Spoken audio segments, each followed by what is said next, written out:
Okay. Hello, hello. Hello. I'm very excited about today, actually. It's the final stream of 2023, and I'm doing something that is definitely in my wheelhouse. And I don't know, you guys seem to always enjoy when I gold leaf something, so this would be a fun kind of one to do live. And as you can kind of tell, this is a drawing that I prepped pretty heavily last night. I finished drawing it, and then I placed where I want the gold leaf to be. I basically scanned it, put it in Photoshop, and then gave it outlines of where I want that filigree to be. And then I made the opacity super light, and then I printed it out. So this is a print of the original that I'll be working on today. Hello, hello. I know my hair is officially chopped off and ready for growing for the wedding next year. So that's why I look a little bald right now. But yeah, there's a lot of things happening right now that are pretty fun. We have our Discord community that's growing, and it is down below if you want to join it. There's a link to it. We had obviously Christmas this past week, and I'm sure like many of you guys there watching, I got some gifts that I'm gonna show. I get kind of dorky artsy gifts, so I don't know. I get excited about them. I don't know how you guys will interpret them, but I want to show them off, and then we'll get into the gold leafing, so that way people can still join, or if they're running late. My favorite thing that Josh got me was this Pan's Labyrinth pan figure. So I definitely don't collect a lot of things in life, but there are, I feel like, two things specifically I do collect, and that's figures and art books. I love both of them very much, and this is, if any of you have seen Pan's Labyrinth, this is the fawn, who I believe this is Pan. I believe this is Pan. Correct me if I'm wrong. But yeah, I love this figure, and the articulation's pretty great.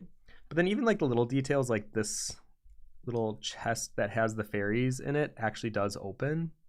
I don't know. I'm a big fan. I really like how good it looks. It looks like the creature from the movie. And I was telling Josh that I think this is one of those creatures that has been kind of heralded over time as like one of the best creature designs ever made, and I fully agree with it. I think this is very inspiring for any dark fantasy artists. I think Pan is definitely one of those creatures that like sticks out as memorable. And then the next things are basically, okay, I got a bunch of manga.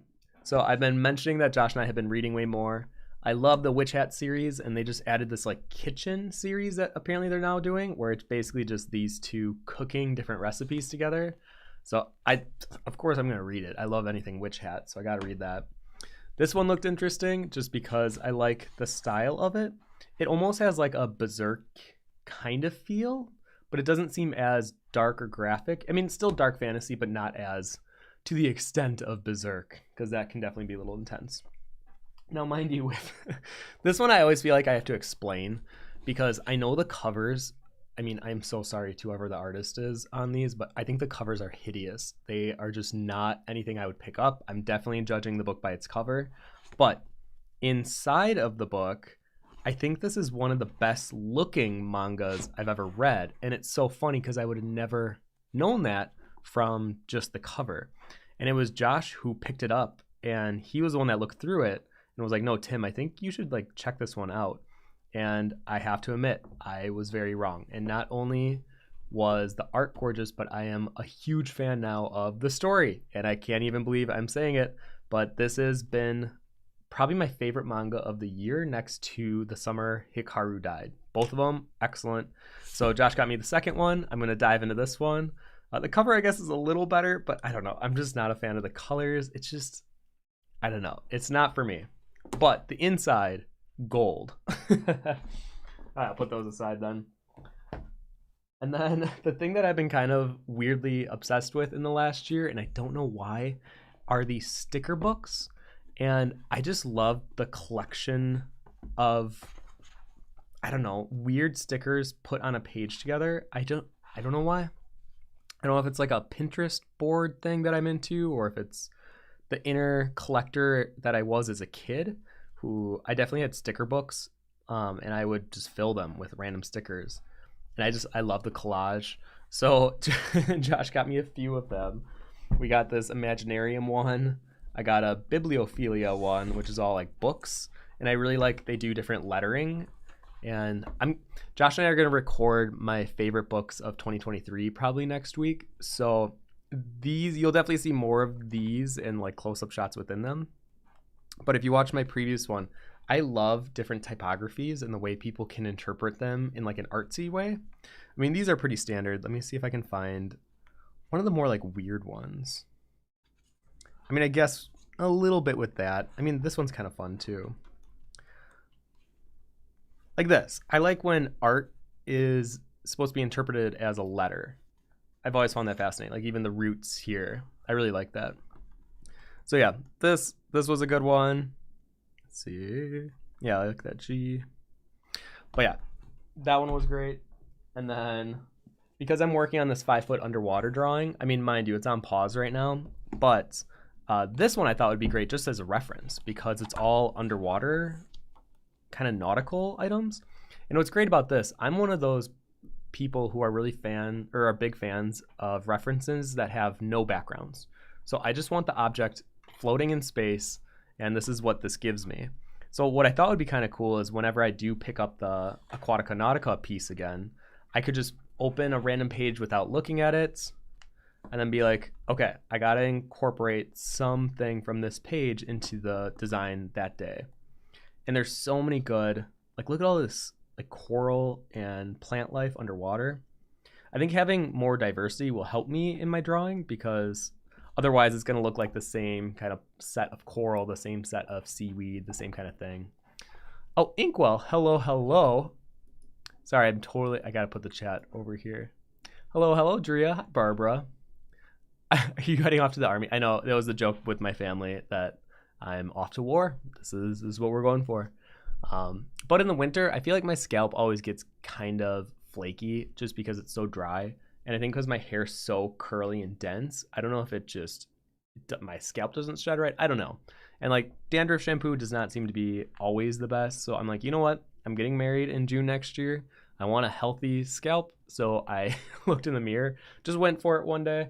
And this way, like it's already healed. Like my scalp's already so much better. So I got to regrow it out now, which is fine. Hair grows back.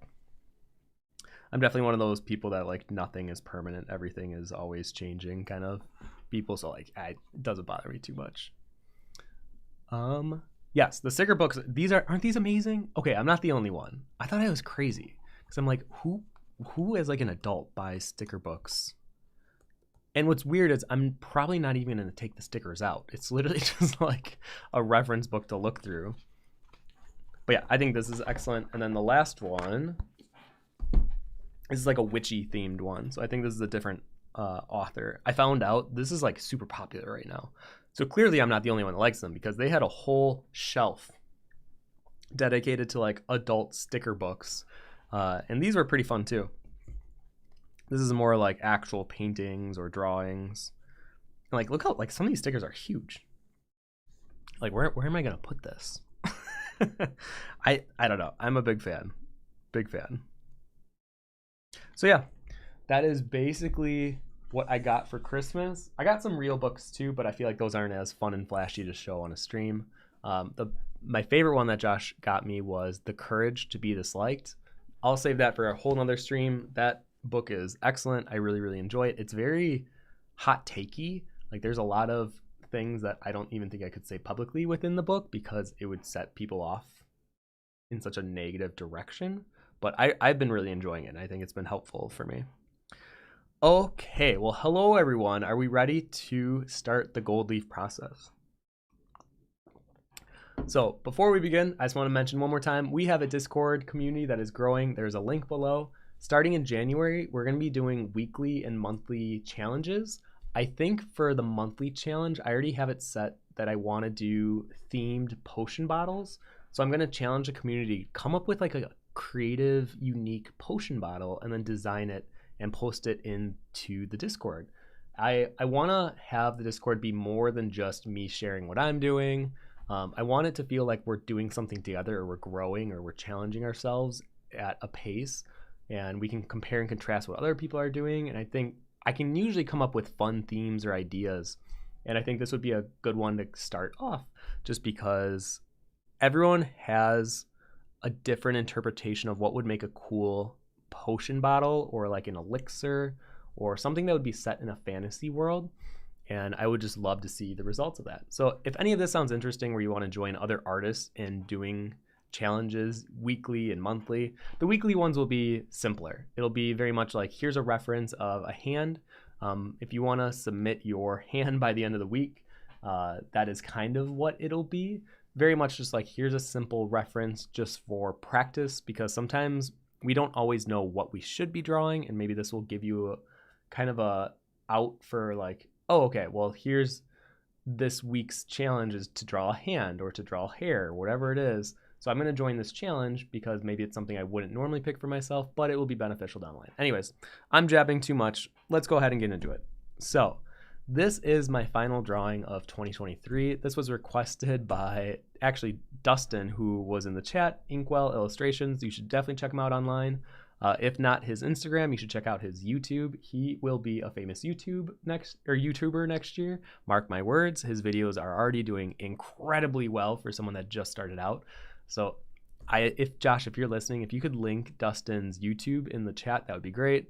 Give him a follow. It's always relevant for artists and people that enjoy kind of the business side as well of art.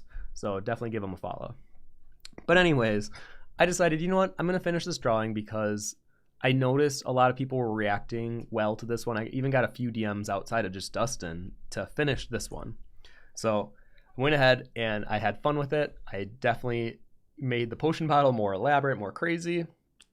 And I love the idea of the topper, the little stopper that sits on top of the potion bottle, to be popped off.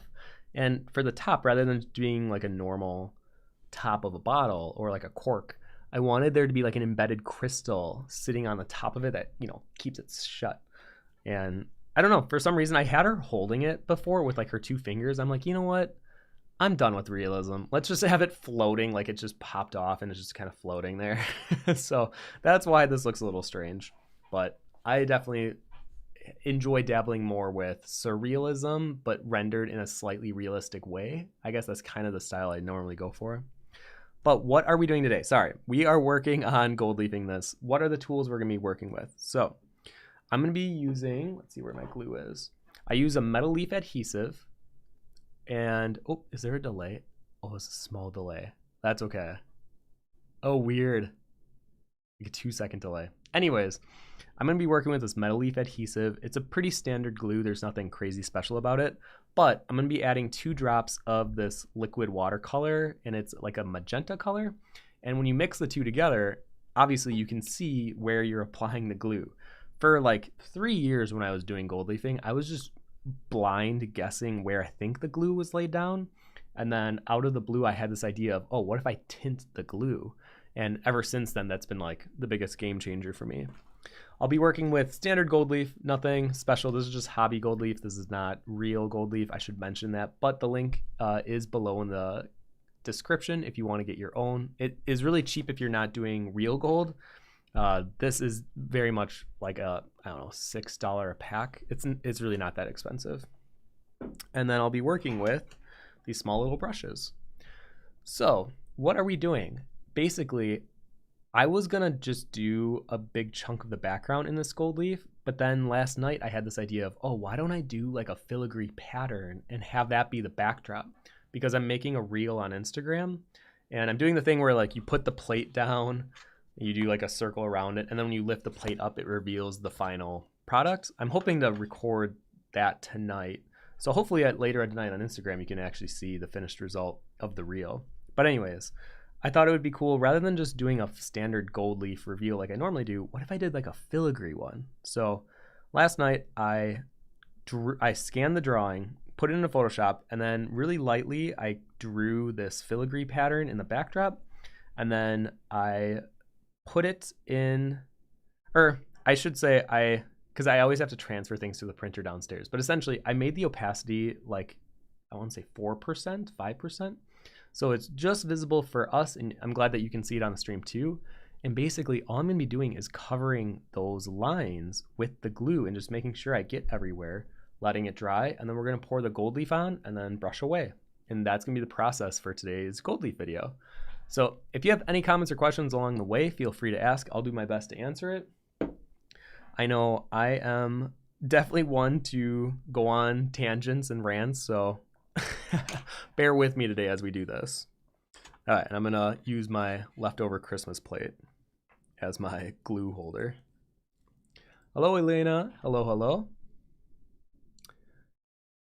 And then also, if you have any comments or questions, please put @vonnart, so that way when I look, I have my comment screen right here. When I look up in between working on the drawing, I can see any comments that you guys want answered quickly.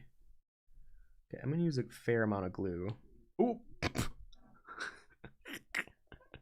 Good thing that did not land on the drawing. Whoa, that was close. You can barely, do you see that? That has never happened to me before. We're just gonna do that there. Okay, so I'm gonna do 2 drops of this. Now, mind you, when I work with this, I almost always do a warmer color, so either magenta or red. That way it's easier to see, and if any of it does bleed through into the final, like let's say the gold didn't completely cover it, it doesn't seem as much of a mistake because it bleeds through in like a way that, I don't know how to explain this absolutely correctly, but from what I've learned with gold leafing, a lot of artisans would use red or like a deep red as their base coat before they added gold, because if any of that color bled through, it would add to the gold presence. Like I said, I'm not a painter, so I don't know the exact wording of it, but I did learn that you do want to use more of like a warm color when you're doing gold on top. See, and then we just mix it together. Now, obviously, this will be much easier to see than clear white, which is exactly the point. Okay, I'm gonna put this over here. Where do I want this? I'll put this over here. Okay, I'm gonna work with, let's see, what brush do I want to use? I think I'm gonna work with this one first. Okay, so essentially, I'm just gonna dip in. Now, pro tip, it's easier to work left to right if you're right-handed, because if you start in the middle, you're gonna get to a point where your hand is gonna wanna rest on that area in the middle and you won't be able to, so you're gonna have some issues. So I've learned over the years to start on the edge areas, and when you lay this down, you're gonna lay it down pretty lightly. You're not gonna build up too much of the glue, because then when you lay down the gold leaf, if you lay too much of it down, it'll kind of create this like boogery mess where it'll like peel up some of that mound of glue. So you want the glue to be pretty flat if you can get it and lay it down that way. Kitty asks, is mayonnaise an instrument? You know, it could be. I guess if you count sloshing, like if you poked your fingers in it, I guess it would make a noise. So yes. Elena says, I'll be painting something for my brother and his fiance for their wedding gift, and one of the requests is for it to have gold leaf. Gonna use your tutorial for help on learning to use it. Well, thank you, thank you. It's still crazy to me that that video blew up the way that it did on YouTube. Like, it still baffles me, considering that is like the least edited video I've ever done. It's just me in a backyard for a half hour talking about gold leaf. And it easily could have been condensed to like 5 minutes, but no, people don't mind watching the full half hour. So I hope it helps. I always tell people, I think gold leaf is more intimidating than it is when actually working with it. Like if you start doing gold leaf, or at least this is my experience with it, I've always been like, oh, this is so much easier than it looks. And I wish I would have started sooner. Honestly, the hardest part for me was when I wasn't tinting the glue and just guessing where I was placing the glue. That was difficult. But once you get to this point, I mean, this is basically paint by numbers.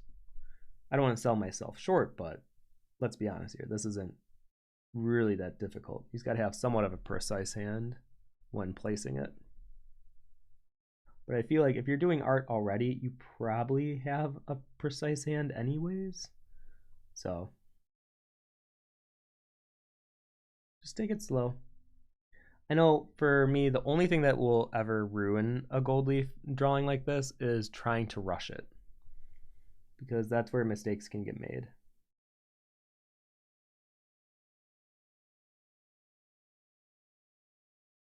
And the only kind of weird thing is because I'm recording from my phone, do you see it right here on the screen? I can't look completely overhead and down on it. I have to do this at a slight angle. So it's a little weird, but still very doable.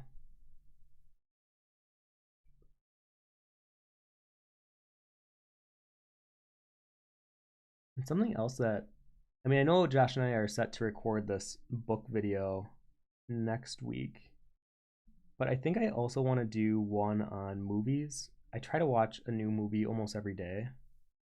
I feel like there were some really good ones this year. So like I'd love to share the weird artsy fun films that I saw this year and hopefully encourage more people to see some of the less known ones, more indie ones.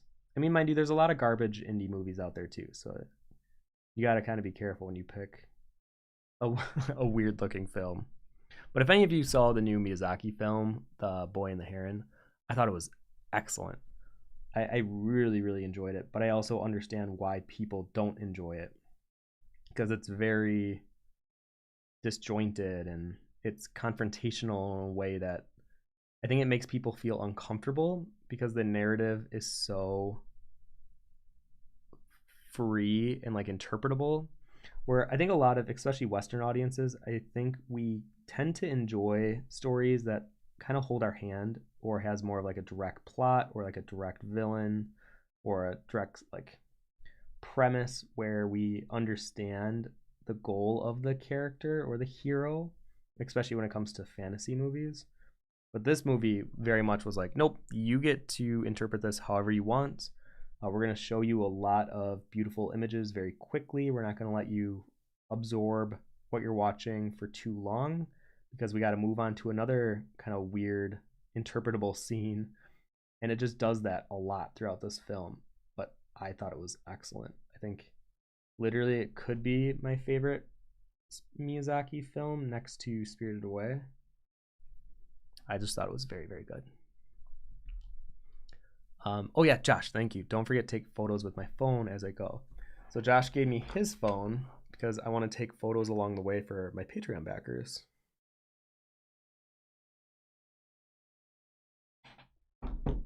Because for a lot of them, they might be at work or they can't come to streams, so they can't like see the process. I mean, I know they could watch on YouTube afterwards, but sometimes it's just nice to see like progression pictures in like a 2-minute window.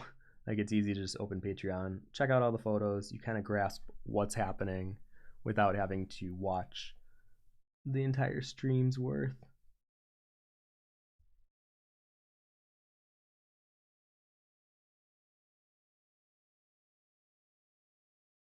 There we go. Actually, I might open this window too so it doesn't get too hot in here. I think I still have that like subconscious slight nervousness when I stream, just because I normally don't have people watch me draw anymore. So I think my body just naturally like gets a little warm whenever I do live drawing stuff. I mean, I know wearing a sweater probably doesn't help, but I like sweaters, so I don't want to take off. I'd rather open the window than take off a sweater. I'm going to try not to go through the smoke. I kind of want to go under the smoke. Joe the Wizard says, are there other colors besides silver and gold leaf? Yes. I believe almost any metallic color you can get. And nowadays, I'm sure you could also do, I don't know, could you do like pearlescent? I don't even know if that's a thing. It probably is. I mean, nowadays, like nothing surprises me with what's available for artists. So there's probably like crazy color. I know there's definitely, well, now that I'm saying it out loud, is there?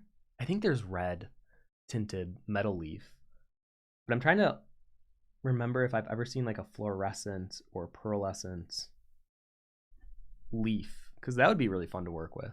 I don't know. If any of you know that are watching, please let me know. Brawlmaker says, saw other options on Amazon page. Wonder if you ever thought of using silver flakes. I did silver once, and I thought it would be cool if I did like alternative variation versions of my prints that I do gold leaf on. That way it'd be like this exclusive silver leaf one. So yeah, I definitely am into that idea. Elena says, I absolutely love The Boy and the Heron. My dad's partner was also impressed. We talked about it for hours afterwards. If that was the actual final movie by Hayao Miyazaki, it was a worthy one. I fully agree. I thought it was so good. I thought it was so good. And I almost recommend, if you see it, I know this might be kind of hard for some people, but don't look up what things mean afterwards, because I think the whole point of these type of movies is you're supposed to interpret it for yourself. Whatever emotions or reactions you get from them, I think that is the whole purpose of the movie. And there are a lot of movies like this that allow the viewer to kind of project their own interpretation of what they're seeing on the screen to be the actual meaning of the movie. And I adore these films. I love them. But I think when you start to learn more about like what the actual visuals were supposed to represent, or maybe not even supposed to represent, but where their origin came from, like I'd rather not know, because then all of a sudden my interpretation or my viewing of it changes. Because even with Boy and the Heron, I had a friend send me a like what things meant in the movie, and immediately it threw me off because I'm like, no, that wasn't the emotion or the reaction I got from it that was so good, and it almost like lowers it. So I don't know how to explain it the best, but try not to research like what things were quote unquote supposed to mean.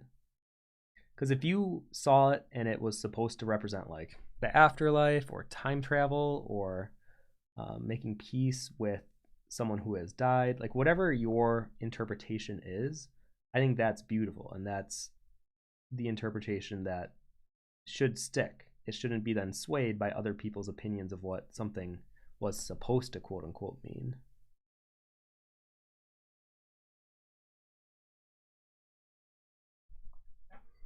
Caitlin says, how long can you work paint with the glue before it dries? Also love your work. It's funny enough, you're supposed to let it dry, not completely, but it gets to a point that it's called tacky. I know it's kind of funny calling your art tacky, but the glue gets tacky where it's not fully dry. Like it is dry, but it's still sticky. Like there's a quality to it where it retains its adhesiveness, because if you try to apply gold leaf wet, it would just smear around. But it gets to this point where it's called tacky, where it won't move, so it'll stay on the piece, but the gold will stick to it better.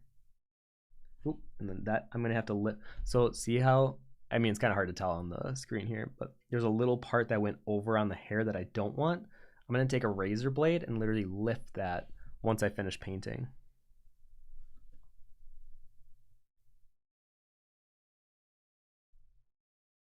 So yeah, how long it can, honestly, I've heard some people go for hours. I recommend at least 15-20 minutes ish. But yeah, you can, I've never left it for a day. I don't know what that will actually do, but I have left old pieces for like a few hours and then came back and gold leafed them, and it's still great. So you don't have to worry about, that's why I always say you don't have to rush gold leaf. Take your time. That's actually advice I should be taking myself, because I literally did that little mess up that I'm gonna have to clean up. But that happens too. Actually, maybe it's good that it happened on a stream so you guys can see how to fix quote unquote mistakes.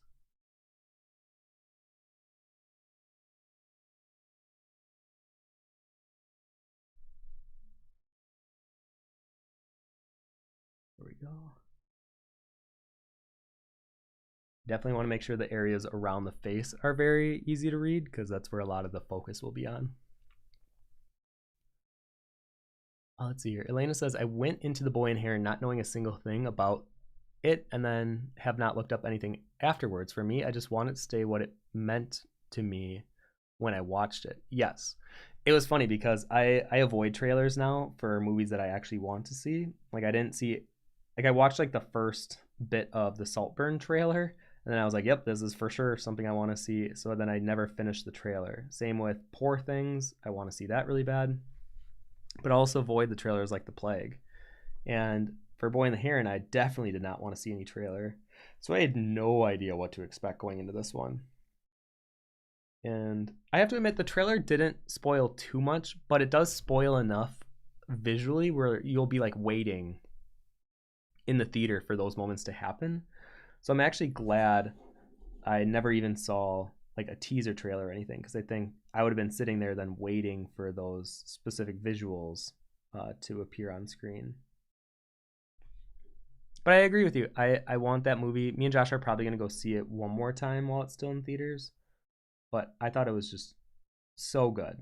There, like I was getting worked up while watching it. I remember turning to Josh at one point and being like, "This is incredible," and I couldn't even explain why. I just had this visceral reaction to be like, "This is incredible!" Like I absolutely love this experience of watching this movie and letting Miyazaki show us that he could have easily done a paint by numbers fantasy adventure and it would have definitely appeased audiences, got, you know, wide praise because it's hand drawn, blah, blah, blah. But instead he was like, you know what? No, I'm going to take you down this kind of like acid trippy, weird, inexplainable roller coaster ride. And I'm going to have it relate to my life. And I'm going to let other people have it relate to their lives in a way that is very vague. I thought it was incredible, and especially for this being a film in his, what is he, late 80s, I want to say. Just absolutely incredible. He basically, in my mind, he cemented himself in forever as like one of the best directors ever, like alive. Because his last film, The Wind Rises, I thought it was okay, but it was very much a film for himself, I want to say, which is, you know, you should make art for yourself, absolutely. But this one felt like he was allowing us to see into his subconscious. And rather than it being like him just showing all the things he likes, it was very much him allowing us to explore this new realm together with him in a way where it didn't feel handholdy at all. And it was just very beautiful. I felt like I had genuinely connected with him just by watching this film. It was that good, I think.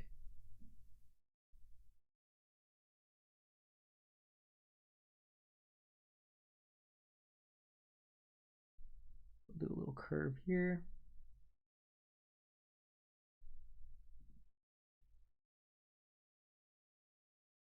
So you want to kind of flatten. Anytime you see little ridges on the edge of the glue, you definitely want to try flattening those. So it'll create little weird ridges when you place down the gold leaf.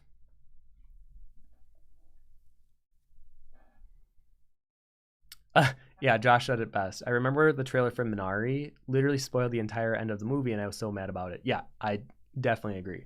Literally, I don't want to say it for anyone that hasn't even seen it because Minari is I mean, it's a decent watch. I don't want to say it's great, but it's pretty good. And that's where that famous song that is floating around on TikTok is from. That like very sad, like reminiscing about old days. That it's a very good soundtrack. But that song's from the movie Minari. All right, let's see here. What do I want to do? Actually, I might have.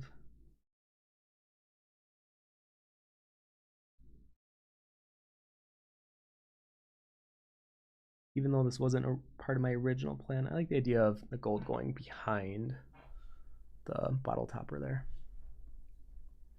Okay, so now I'm gonna work my way through this arm here. As you can see, that's why this will take a little bit, but I think the results will be worth it.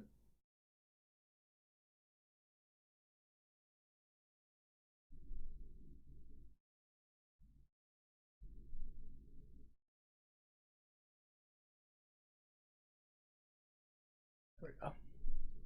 Yes, Barbara, if you could tag me so that I can see your question, but I'll look for it really quick. How long will the glue stay tacky? I've heard for up to a day. Now, mind you, I've never tested that theory. I don't want to test that theory because, well, I guess I could, but I don't want to ruin a piece. Maybe I'll do like a little sample something where I'll just see what happens if you leave gold leaf glue out for a day. I would say try to do, if you're working on a piece with gold leaf, try to gold it that day. Now, mind you, this could be wrong. Maybe you could leave it for a few days. I don't know. Maybe it's like oil painting where you can kind of come back to it in a day or two and it will still be a little wet and you can still work with it. But I feel like the fun of doing gold leaf is actually placing the flakes down. So for me, doing the painting, like this part, it's fine. It doesn't give me that much joy per se. It's very relaxing. Like if I'm not doing this live on a stream, I will say it's very meditative. Like if you're listening to a book or a podcast or whatever. Strangely, I don't really listen to podcasts ever, but I do like listening to audiobooks. But I would say most of the time, I'm just listening to a song, probably on repeat. I'm one of those people who can listen to the same song for an entire day and not get sick of it.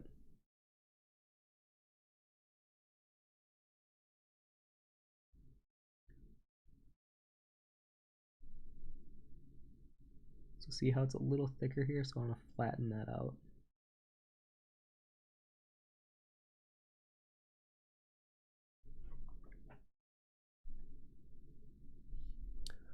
Barbara says, did you use some reference image for the background pattern, or is it your own imagination? I love drawing patterns like that, but it always feels like a struggle to draw them naturally. This is so funny you're asking this. I thought about while I was making this that I should go to school or like take a class on filigree, because I know a lot of artists, it's just a natural, they can just whip it out because the pattern, it's basically controlled chaos where they know the spacing between things without having to reference anything. So this one I did heavily reference a pattern I found online and then edit it to make it my own. So this is something I do want to get better at with filigree making. Like I have definitely my favorite look of filigree, but to do a pattern that feels repeatable everywhere, I definitely want to learn how to do that better. So actually, if you find anything, I would be very curious on learning that as well. Because I'm sure there's got to be like a good YouTube video or something.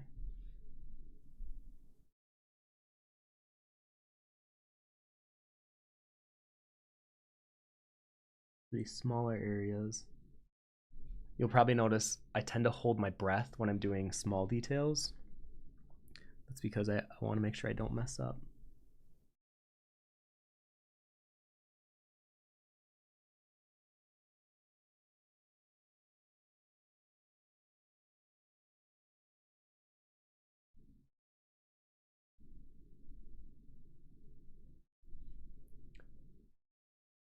Elena says, I hope that my trip to Japan actually will happen in 2025 so I can visit the Ghibli Museum. Yeah, I have a few friends going to Japan in a couple months, and I believe they're going to see all that stuff. One day I want to go myself. I feel like that would be really cool. At one point in my life, I actually learned how to read Japanese. So I couldn't do all kanji, obviously, because there's way too much.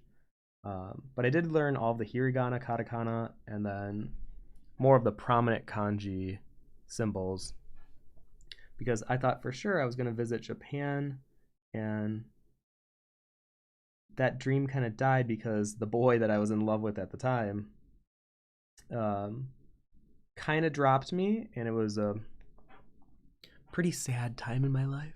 So I feel like my association with Japan, unfortunately, took a hit with that loss.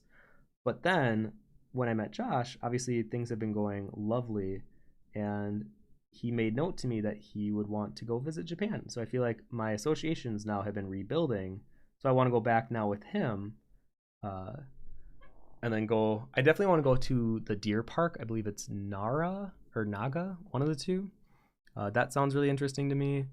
People say that even though it's a tourist attraction, that Tokyo is actually cool to visit and to do a lot of the kind of tourist attractions around there. But I would rather go into more rural areas, I want to say. I always find that I get more inspiration from those type of area settings than cities. I'm definitely not a city person at all. There's only a few times I like being in cities, and it's usually if there's like an event or something specifically that I'm going to. Like when we go to New York City, I love going to Broadway, but I feel like that's a very specific reason for going to a city. I'm not like, oh, I just love the hustle and bustle. I love getting on subways. No, no, no, no, no. No, no, no, no, no, no. Okay, let me take another picture here.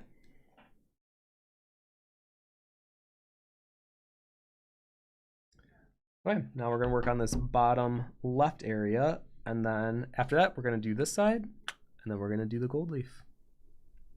So it's kind of fun.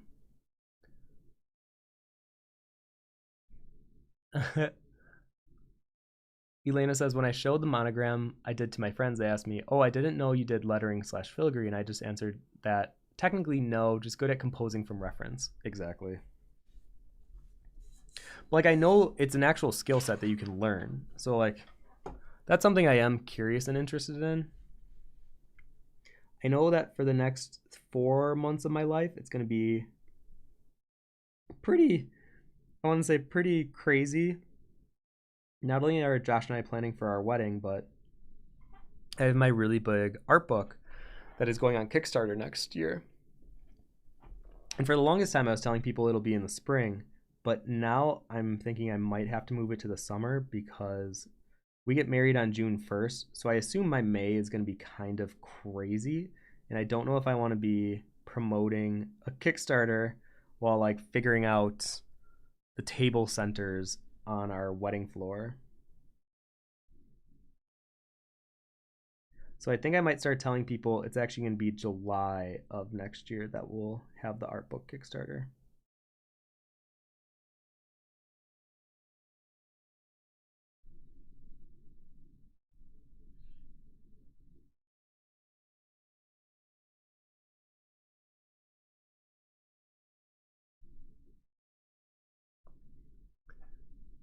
Elena says, I have dreamt about visiting Japan with my dad since I was very young. I really hope the trip will happen. Also, I like cities, but I don't like cities with millions of people. Yeah. And it's funny, I don't dislike people. I like people. I think there's just a noise. I don't know if I can handle noise very well. I mean, if you could see where Josh and I live, we live in like the quietest neighborhood ever. There's no dogs. I think there's like one, but they keep him inside, so like you almost never hear him.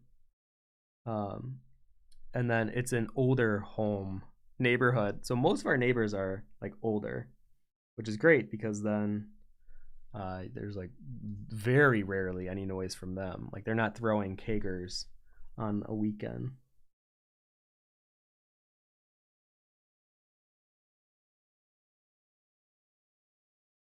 Well, it's so funny. I literally just said that there's this one dog that our neighbor has like down the block and you never hear him, and then literally he just barked. That was weird. That was like one of those weird moments. But yeah. I've also never done filigree gold leaf like this before, so I'm kind of curious myself to see how this turns out.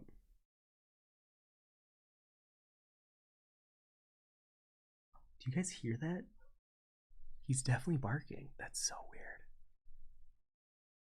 It's weird that I just mentioned how we almost never hear it. And then that dog must have heard me whisper then, was like, oh, I'll show you. You can hear me.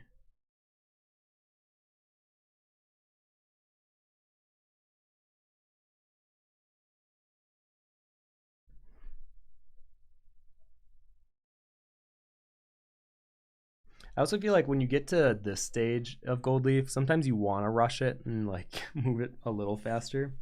But I promise, if you just take it slow, be patient with it, it's honestly the best speed and the best pace to go at.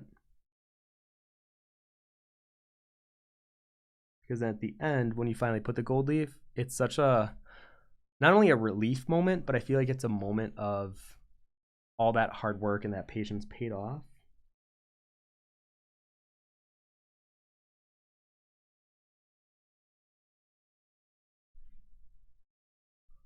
but I also feel like I should be using, I'm using like a flat edge brush because I didn't realize I don't really have a lot of paintbrushes, which makes sense, I guess, because I'm a pencil artist primarily, but I need to get more paintbrushes just for gold leafing. Because I will say, if you do leave this brush out without washing it, it will kind of ruin the brush. It's very difficult to get the glue out after it's sat in the bristles for too long. So just a small warning, if you're working with brushes, make sure you clean them after you finish working with it.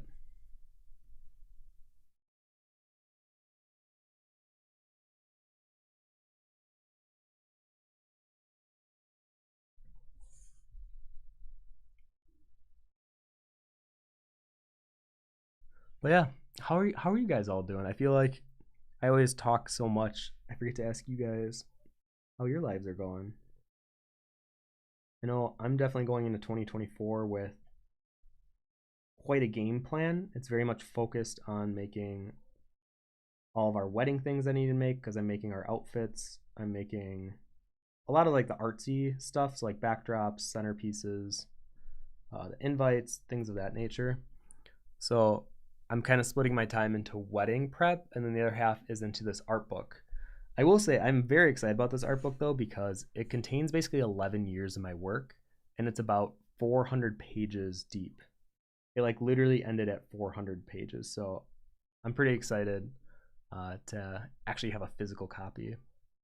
Oh, take care, Dustin. Bye bye. I know. I'm hoping you enjoy this because you're part of the main inspiration for why I'm even finishing this. So, hope you enjoy it. Like I said, I'll probably post an Instagram reel later tonight to show the finished result. I mean, you guys will get a sneak peek because you'll see it at the end of the stream. But if you want to see the reel, that will come out tonight.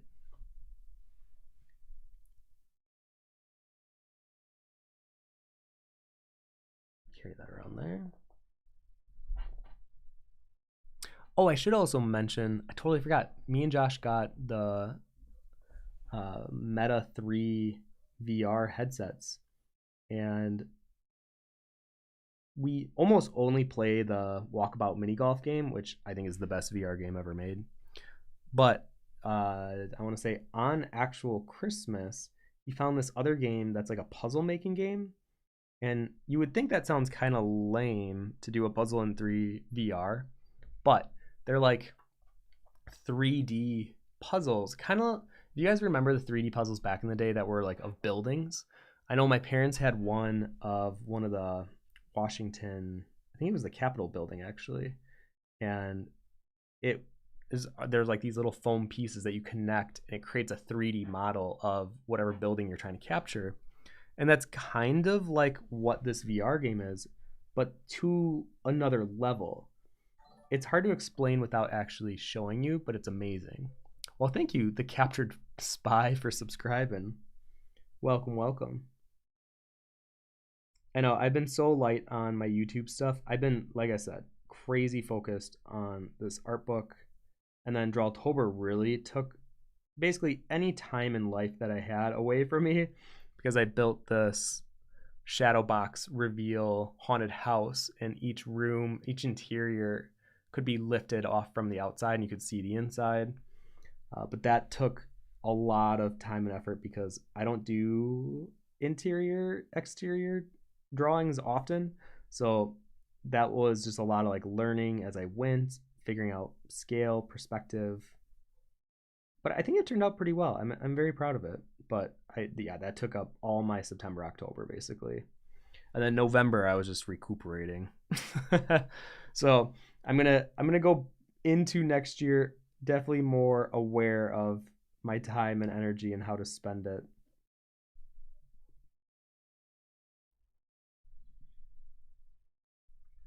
Let's see here. Joe the Wizard says, I enjoy cities because they are a large version that shows how many organisms make up a larger organism. I like to explore how they have grown over time, especially really old cities. Oh, that would be cool. Like, I would love to go anywhere in Italy.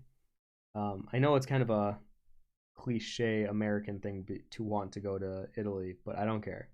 I think it looks gorgeous. I want to visit all the museums. I just want to walk down the cobblestone pathways. I don't know if I'm romanticizing it too much in my head, but I also agree. I think that sounds fantastic. Drea says, doing a huge flip with my art because I haven't been happy with it the past year. It's scary, but I'm excited too. Well, that's good to hear. I feel like a lot of times if we're not happy with the direction of our art, it's because there's something usually that we would rather be making art-wise that we either don't know yet, but we feel that tinge inside of us that's like kind of dissatisfied with what we're working. And I get that from time to time. And especially if I'm working on a piece where I don't really feel super connected to it, that's where I'll really feel that tinge of like, I need something to change. I want my next piece to give me that satisfaction that I'm looking for as an artist. So I hope you find that, Drea. Just keep experimenting, keep delving into like your own psyche of what do I enjoy? Why do I enjoy this? How do I capture this? How do I create this in a way that would give me joy, that would excite my passion? Sometimes I think it's easy to get lost in the sauce of making art because we feel it's an obligation, or we have to make merch because we have to make money. And I think that can take us away from the joy of what art making brought us when we were younger. Caitlin says, where did you get the inspiration for the drawing, especially the clothing? I really like the look of the balloon sleeve.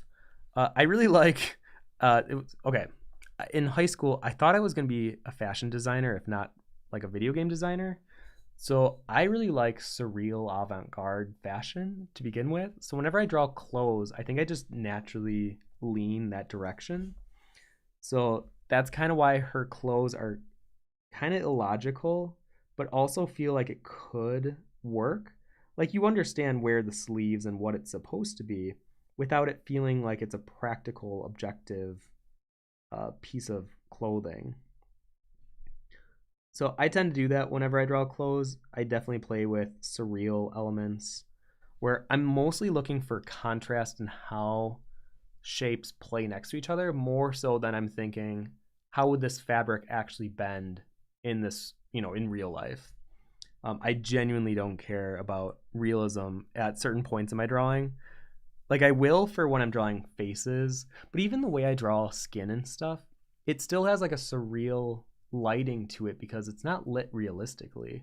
The shadows, it's very much pillow shading, but it gives off that realistic essence because it has the rendering of it being realism without it actually being lit realistically, if that makes sense. So yeah, I feel like I find my inspiration a lot with other artists that do that with fabric. So Amano being probably my biggest one. Muka, but Muka definitely plays with more how would it actually fall, and he does a gorgeous job with his fabrics. But I definitely think he likes to play with more realistically how the fabric would fold, and not in like a negative way. I'm not trying to critique it at all, but I definitely look at his work for, he just adds beading and jewelry in random places. I'm a big fan of that. I feel like Eastern RPGs definitely set the tone for my taste level and my interest when I was very young. Like Final Fantasy X set the pace or set the tone of illogical clothing options, but it adds to the essence of that character and it almost becomes more of a feeling rather than it being practical. And it's hard to explain because it doesn't always work. You can't just throw 100 belts on a character and be like, oh, well, the feeling of the character is what you're supposed to represent. Like, when you see it on Lulu, I feel it was intentional and had a purpose behind it. Now, mind you, everyone can interpret that differently, but I definitely interpret it a specific way. And then other ones like Titus and Waka, they're basically wearing sport uniforms of the sport in their world. And yeah, it's a little weird looking to us, but I'm sure if they looked at some of the sport wear that we have, like for football players, they might think that would be really bizarre and fantastical. So just something to think about when designing clothes. You don't always have to have it be practical. sometimes just have fun with it because the essence of that character will come through stronger than the practicality of the clothes. And for me, I'm definitely a more is more. I'm definitely a maximalist at heart when it comes to design, so you'll see that a lot. Drea says, yes, you put things you love into your art, which allows others to love your art. I felt like I was missing that. My voice and my art got lost in the obsession of perfection. Okay, I definitely can relate to that. I think maybe instead of the perfection, I think my word I would use would be expectation.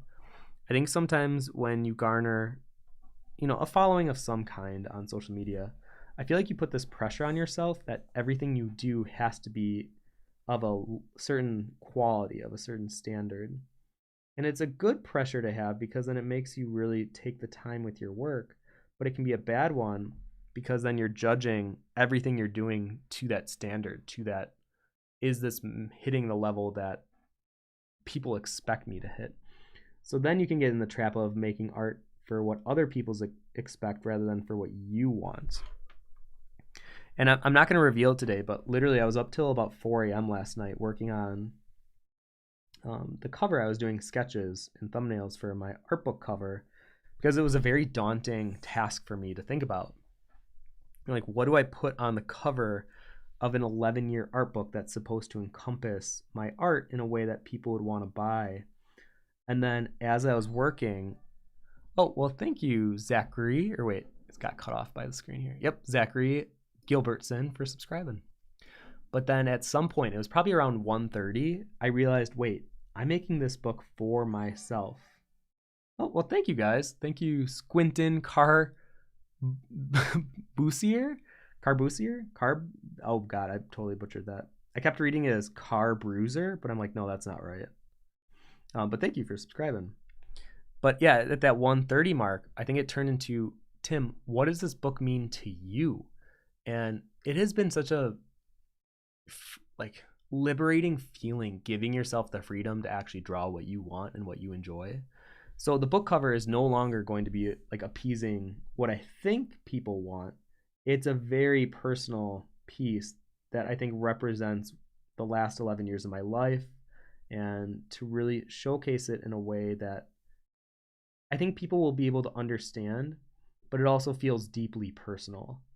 And honestly, even seeing things like The Boy and the Heron, it's it I'm so glad Miyazaki did something like that, because then it gives artists like me permission. Not that I need permission, but it allows me the ability to see that I have the permission to give it to myself, of like, no, do what you want. And if it connects strongly with other people, like, your core audience will come. Like, you'll find your core audience. If you're always trying to appease other, like what's trending on how to make like a popular TikTok reel or a short on YouTube, I don't know if it'll ever stick with people. Like, yeah, you might find some monetary success, sure, but I think the deep inward reflection of not feeling satisfied as an artist for yourself is a much stronger feeling than feeling like you're financially stable. But it's very hard for me to say that publicly, because I think most artists are like, well, I'll take the money any day. Which, yes, obviously being secure financially is a very comforting feeling. It can minimize a lot of other problems that are happening in your life. So I don't want to minimize that too much. But I will say it. Every artist that I know that is successful making their own work or doing their own independent lifestyle, making art, there's usually this conversation around the pressure of making merch or making art for others that weighs so heavily on the soul that I don't know how worth it is if you're trying to be like an independent artist. I think it's better to make art that you genuinely love and know that it might take a little bit longer for you to find your core audience than to find like a massive bloated number audience for, people that only like the art you do because it's like fan art of something that they also enjoy, or it's like the go-tos on social media are like a pretty girl with flowers or with flowing hair. or animals that are very well known. Like if you do a fox, that was the big thing back in 2016. And I remember making a fox drawing because I wanted to start drawing more animals, and that was like the most popular. I took a poll, and a fox won by a landslide. So I drew a fox. And yeah, I did make it my own, but I don't have like the best association and feelings with that fox drawing. It wasn't until 2021 where this little girl, and I made a story about it on my Instagram, or I have it on a reel on Instagram, where this little girl came up to my fox and she like loved this fox drawing, and she called it chicken noodles. I still don't know exactly why, but she would kept coming up to my booth throughout the con and ask about chicken noodles, and it was just so funny. So my association now with that drawing isn't, I was trying to make a popular fox drawing for like financial gain. It's this little girl saw this fox and decided that it had a silly name and a backstory, and I now think of it as chicken noodles. But what's interesting about that whole scenario is it has taken me a long time to realize, and mind you, I'm kind of going on a tangent, so anyone can interrupt whenever you want, but it took me a while to realize what actually made me happy wasn't the art that would make me money. It definitely gives you like a temporary exertion of what you think is happiness, but I think it's more that you feel heard and that people enjoy what you're creating. I think that's a very, very good feeling. It's a very pleasant, validating feeling, but it's very much an outside source of validation, if that makes sense. And unfortunately, or maybe fortunately, depending on how you look at it, you have to live with yourself every day without other people constantly validating you. So you want to make sure that you're making work that you feel proud of because you know the intention behind the work. You know why you're doing the things you're doing. And I've just known a lot of artists throughout the years that they really give themselves a hard time because I think they got trapped in that mindset of I have to make this to make money. So anyways, I know, very long answer. I'm sure I went on my own little tangent there. But Drea, I'm sure you'll find your core audience, and I'm glad that you're realizing that you want to make art more for yourself. And I think it's okay to explore what that looks like. And maybe for a little bit, the art might not even be what you might consider successful, because I've definitely had that where I've explored and experimented and it didn't quite land. But I'm so proud of myself for at least trying to explore, because too many artists don't even do the exploration part.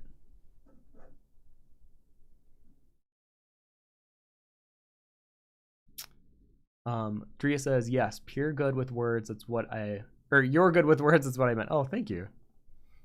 Yeah, that's what's, hold on. Drea says, well, yeah, what's that sound going around on Instagram about being able to play within your art process? I actually don't even know. You might have to send me that. I have no idea. I have been really good the last 5 days. I haven't really been on social media besides to post like a story, but then I go out right away. I realize so much of my time is wasted scrolling, the doom scrolling. And it's not even like I justify it in my head because I think of it as research or inspiration, but it really isn't. I'm just bored and I'm trying to fire those neurons in my head that give me, the happy chemicals. I think one of the best things I've heard is whenever you go to social media, like if you open up Instagram or if you're about to, ask yourself this question and it helps every time, at least for me. Am I doing this because I'm bored, or am I doing this for an objective reason? And most of the time it's because I'm bored. And I've learned that it just is not a good place to be because there's so many things I could be doing in life when I get bored that if I just revert to opening up social media, then I'm not allowing myself to be productive during my bored times. I'm just sitting on a chair just scrolling, and I think that's when I feel the worst about myself, to be honest. Because if you scroll for like 40 minutes and then you look up, you kind of feel like a POS. You kind of just feel like, well, I just wasted my life. Like I didn't do anything that I could have been like doing more chores around the house, or I could have been helping out more with like making food or something. So I think that's been helping me with that. I think the only time it is okay, like Josh right now is feeling kind of sick. I think, yeah, when you're sick and you can't really do much proactive anyways, yeah, maybe that makes a little more sense then. Like you can't guilt yourself for that. But if you're healthy and you're just scrolling for an hour, hour and a half on social media because you're bored, I think that's a reality check time. I think that's like, okay, we need to change something here. Something's not right.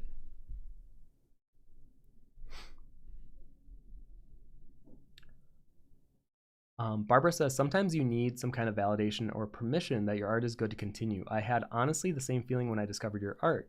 After feeling overwhelmed by all the digital art surrounding me on DeviantArt, it made me feel that my pencil drawings were still relevant. Oh, well, thank you, Barbara. I mean, you're so good, too. Like, you're a phenomenal pencil artist.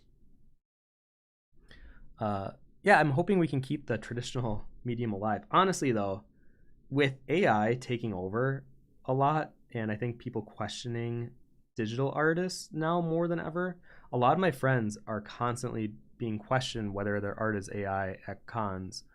Well, I shouldn't say constantly. I have some friends whose art looks a little more surreal, and people just assume it's AI at this point.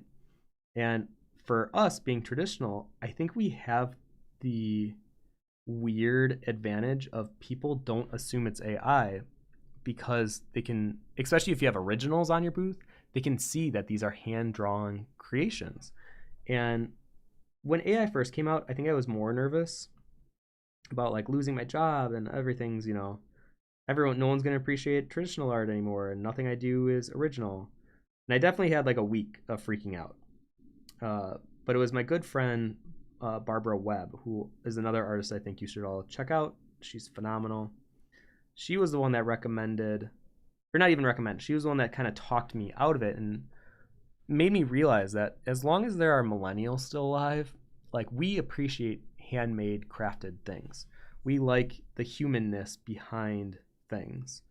And yeah, the new generation, who knows what they're going to think, but our generation holds strong on the pride of making something with it being made by a person.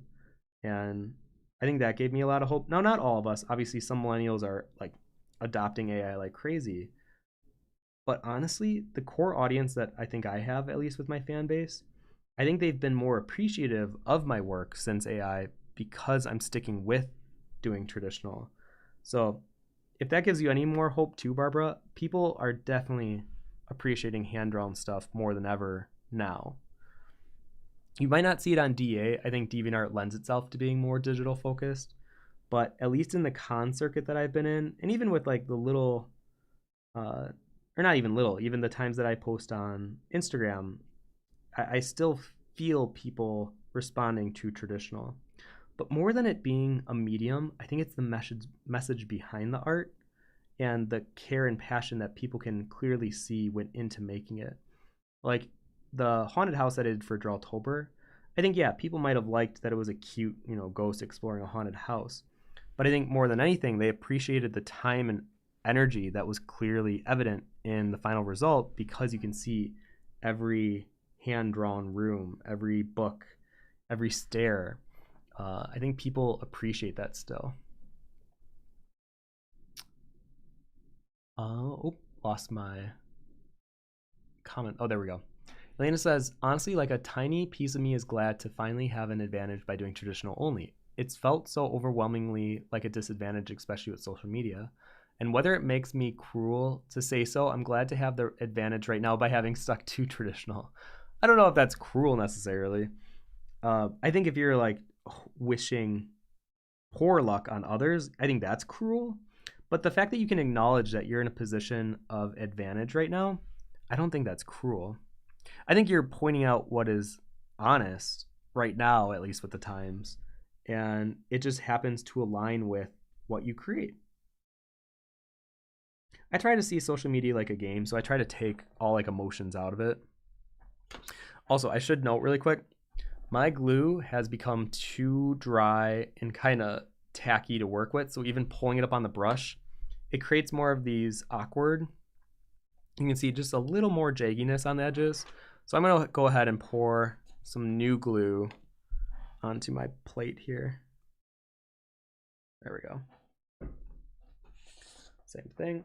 I'm gonna do 2 drops of the magenta. There's my mixer brush. There we go. See, there's my new glue. Yeah, because when it gets too tacky, it becomes hard to work with. I think I did too much glue. I should have done a little less. Well, and plus, I don't think digital artists are necessarily like having the hardest time right now. I would say almost every artist that has like 1 million+ followers on Instagram, they're all digital except for like Miles. I know Miles Art, who is incredible artist in it. He's a really I love Miles.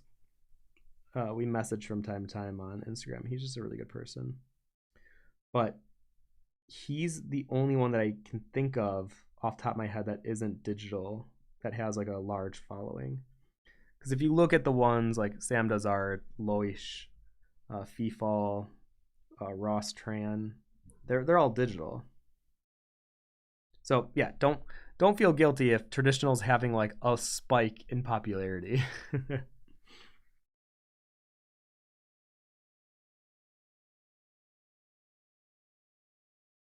Might even go back and clean some of these edges.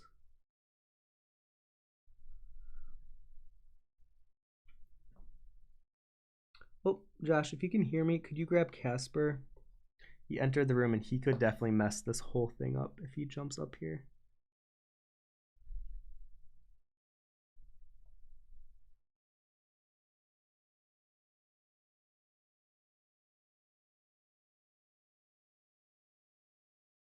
Yeah, see how these were just not as crisp.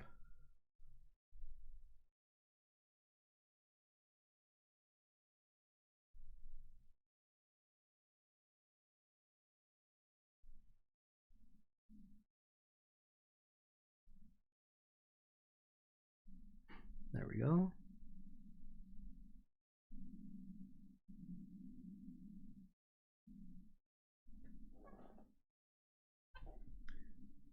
Yeah, there's definitely a bit of, it's a little too heavy in areas of here, but I can definitely fix that when we get to the actual gold leafing process.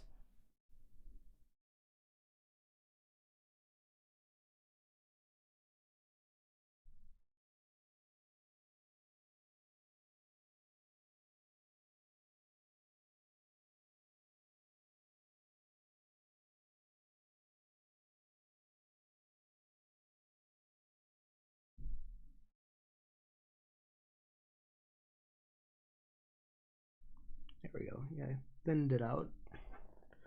See, I can definitely tell the difference of working with new glue versus glue that's kind of hardening a little bit. It just it glides so much smoother. So then your edges won't be as crumply looking.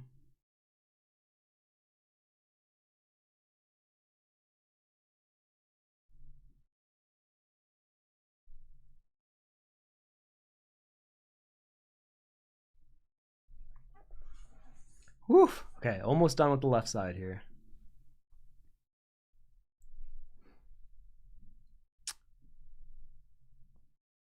Bob C4D says, absolutely. My take on it is AI can make art, but it cannot create art. It is just an algorithm that searches out images in its database to meet given parameters.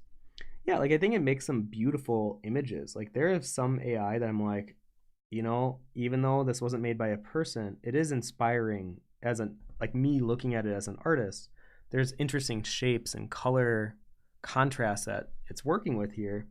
But I can also acknowledge that it has a hollowness to it that it's hard to describe, but you can just tell it's lacking depth a lot of the times, or almost every time. Almost every AI art I've ever seen, it always looks like it's lacking. Okay, the left side is complete. I'm gonna take another picture here.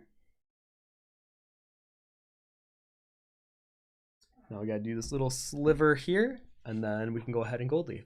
Yeah, thank you for those of you who are sticking around for the entirety of this. I know gold leaf isn't necessarily the most exciting to watch in this stage where it's like laying down the glue,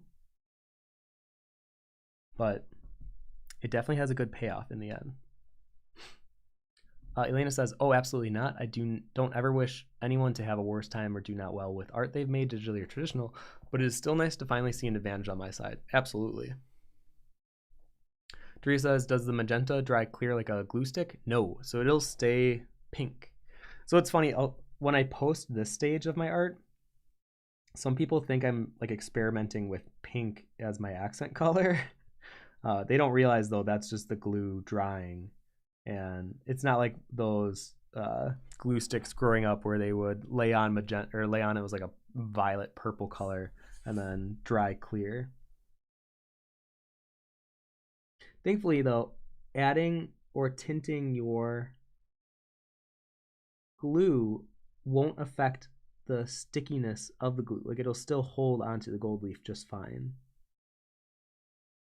I think that was my biggest fear when I started doing this, is that it wouldn't adhere to the glue as much.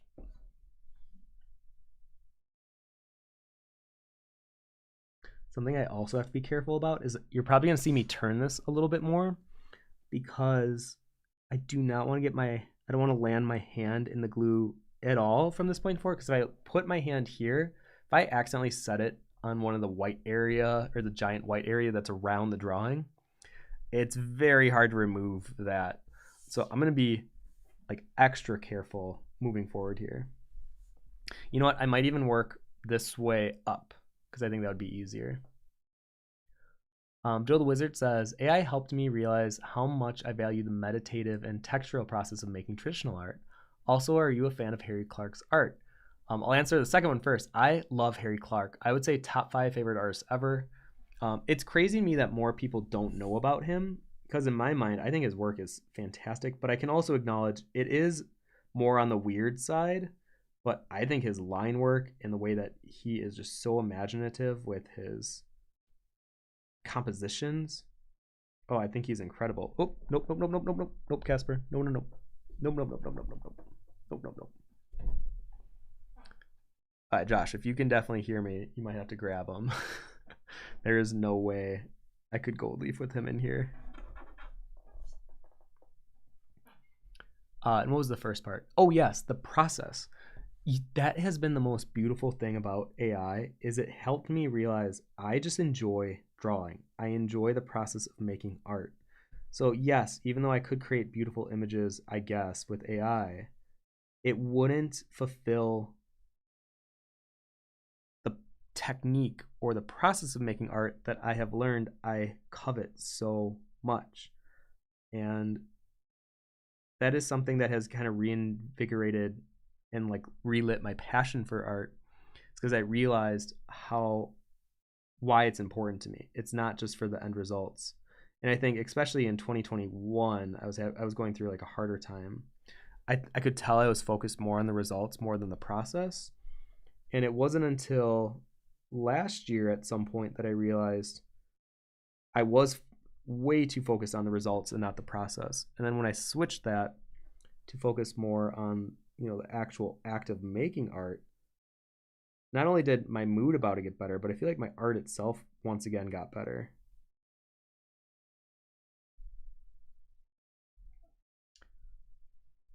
Drea says, I mean, why not pink glitter pens though? I thought about, I'm going to try to find, instead of paint that you have to, apply with a brush, I want paint that comes in like a marker, or glue that comes in a marker that is meant for gold leaf, because I am so much faster with that than I am with paint. So like this would have been done like a half hour ago, honestly. I'm so much faster with a marker or a pencil in my hand than I am a paintbrush. But sometimes I enjoy switching it up. Like there's something also kind of a forced meditative process about using a paintbrush, because I'm low-key unfamiliar with it. And I'm always like relearning things as I go with it, which that's kind of fun. Bob C4D asks, have I seen anything by Adam Duff? I do not believe I have. Oh, that name sounds familiar though. Maybe could you list something that he's done? Maybe. I want to say maybe. Or is he an artist? Yeah, you're gonna have to let me know. The name sounds familiar though.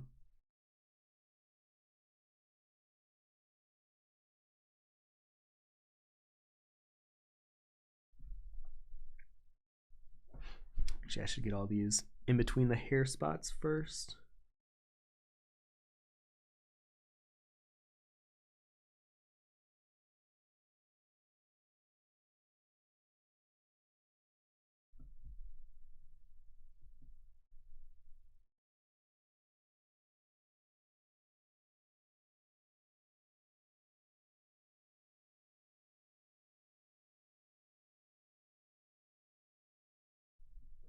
There we go. Whew. We're getting there, guys. We're getting there. We're definitely past halfway.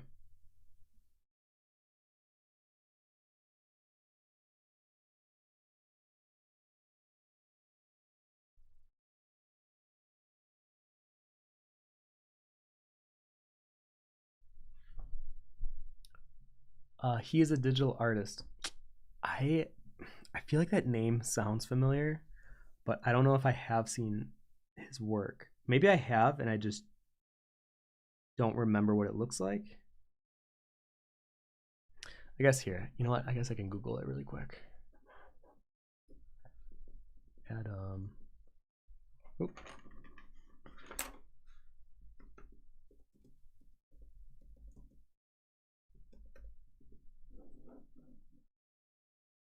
Oh, is he a magic artist? Maybe that's why I know. Hold on.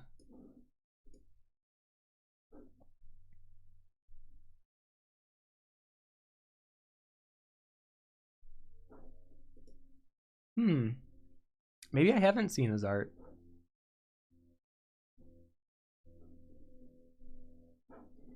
Like, it definitely has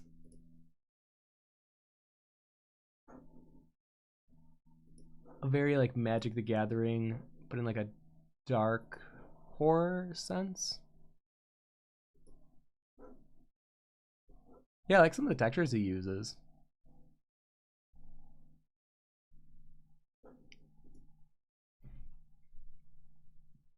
But yeah, I'm curious where I heard that name before though. I wonder if he was like on a podcast or something. That name sounds familiar. Anyways,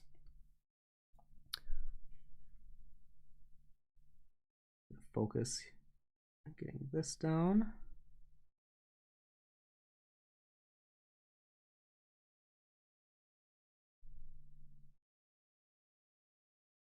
The thing you have to be careful about working with brushes too, I've noticed, if there's like a thistle on the brush, like one of the hairs is like a stray hair just kind of sticking out where it's not supposed to be, that can definitely mess up this process quite a bit.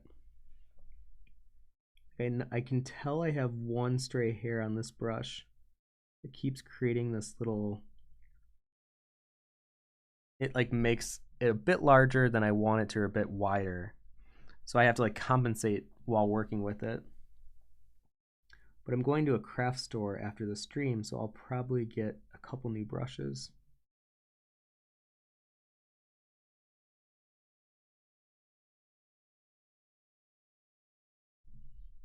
There we go.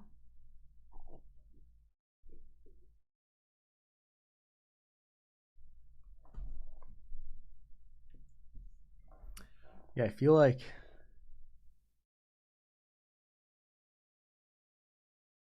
when I'm not streaming gold leafing live, this is one of the easiest things for me to get into a zone. So I can watch like a Netflix series. I can do a lot while doing this because this is so autopilot for me. I'm not thinking almost at all while I'm doing it. I'm just letting my hand naturally glide its way across the page and do what it needs to do to get to the end result that we're looking for.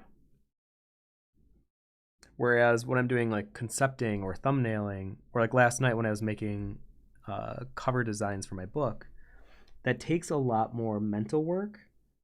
And that can honestly be more frustrating than like physical labor when it comes to art. So when I'm doing like a tarot card, let's say, if I know there's a card where I have to draw like 30 flowers on it, yeah, that might be tedious, but it's easy in terms of like the mental strain. Because I'll have harder mental strain times when I'm just like thumbnailing for a new piece, and I'll get more exhausted just thumbnailing than if I was to render 30 flowers. Because you get to a certain point, at least I do, where, like I said, it goes on autopilot and you can just turn your brain off on the art side. And whatever you're listening to or watching, you can give way more of your attention to that. So oftentimes I find myself trying to skip the beginning stage, which I know you're not supposed to, because I enjoy that autopilot, just being in the flow of working in art so much. But I realize also the thumbnail stage is so important and crucial that it can really improve the overall look of your piece, and you don't want to minimize that or like reduce it.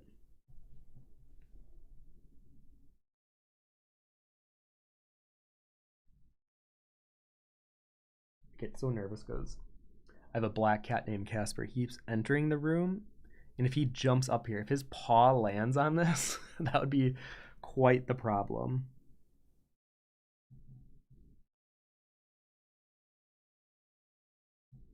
But he seems to just keep walking in and out because I have the window open, so he just sits on the windowsill for a little bit and then he'll walk right back out. So hopefully we don't have any terrible disasters on the stream.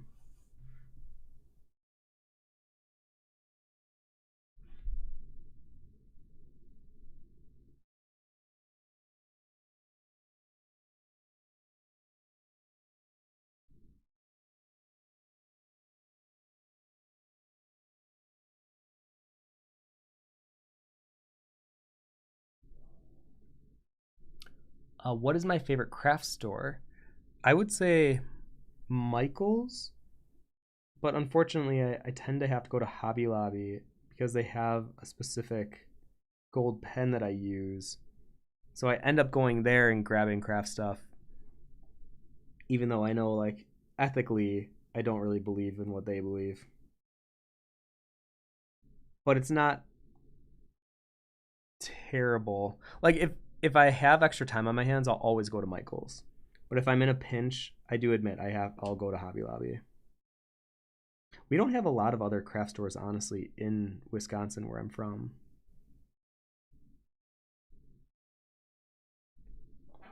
Yeah, it's usually only Michael's or Hobby Lobby. That seems to be kind of it. Like Joann's, kind of, but that's more for fabric. And Athanorist says, "Have you tried using a dip pen to apply the size for your gold leaf? Doesn't hold as much as a brush, but has more control for fine lines. I tried using a dip pen to apply the size for my gold leaf. I actually don't even know what that. Are you talking about like the actual application of the gold leaf process? Because you'll see in just a minute here when I finish this part, I actually like textured gold leaf much better than I like flat gold leaf. So I just pour the flakes on, which I know I'm sure to like gold leaf purists that's blasphemy. But I just like the results of seeing the texture as well. Where I know a lot of us like the very cohesive flat mirror projection gold leaf, but yeah, I don't know. Never really spoke to me as much.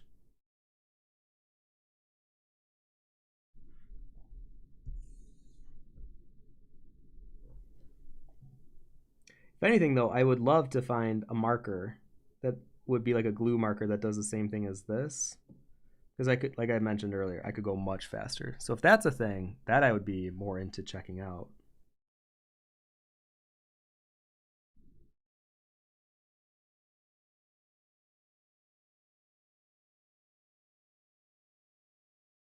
Got a little too thick there.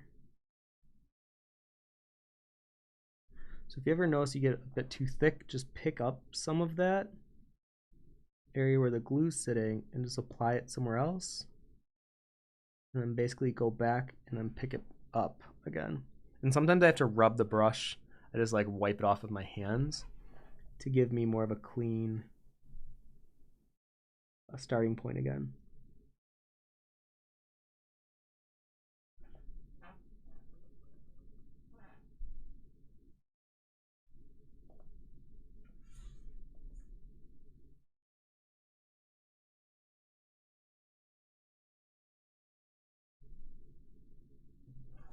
Yeah, I feel like you'll see me turn this a bit more in this final segment just because I'm really conscious of not laying my hand over where I've already done. So I always feel like take extra precautions on that.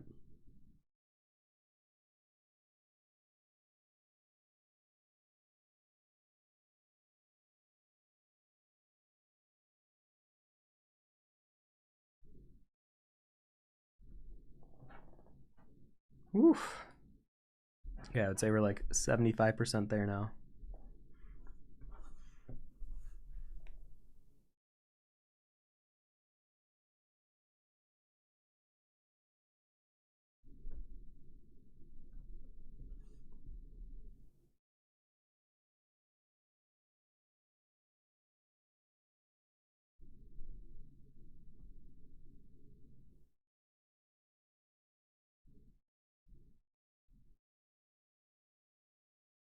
There we go.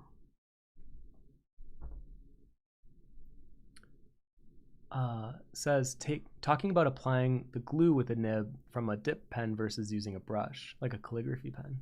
I have not. That sounds interesting.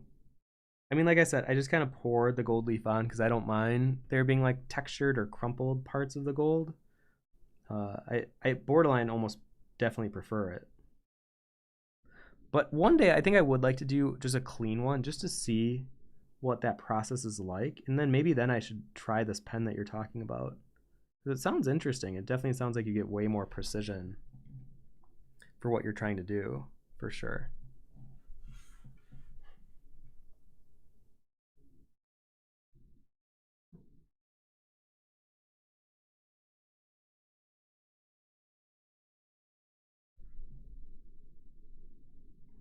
Now, if you miss any area, I should have mentioned this earlier too, you don't have to worry because after you apply the gold leaf, if you notice there's an area that you want to retouch, it's really easy to do so.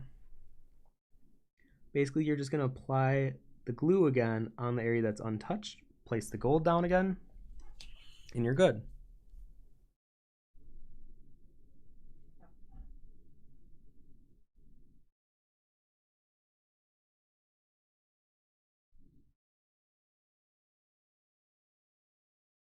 It's so weird. I can hear birds chirping outside. Normally, Wisconsin winters are really harsh, but like we definitely had a green Christmas. There has been like barely any snow. Actually, we had more snow on Halloween than basically we did all of December, which is crazy to me.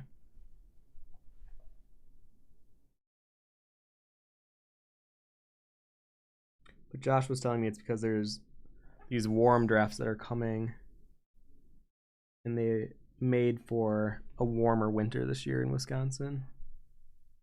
But I like snow, but I like it in November, December, January. I don't really care for snow in March and definitely don't appreciate it in April. Like if it's in there in January, February, fine, that's fine. But I think March is where I start getting like antsy. I'm like, okay, come on. Like for real. Like we're entering spring territory now.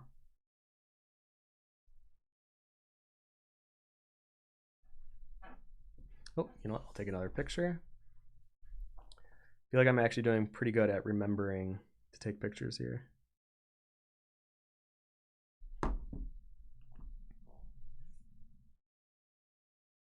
Oops, someone's calling. Oh, does that mess up my video? There we go. Of course, it's my mom.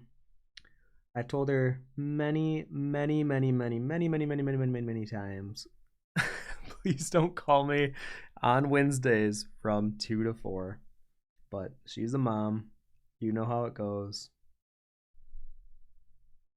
I do appreciate that she wants to call, but I don't know why she feels this inner obligation to always call during the specific time I asked her not to call. Oh, there she goes again. Hold on. Nope.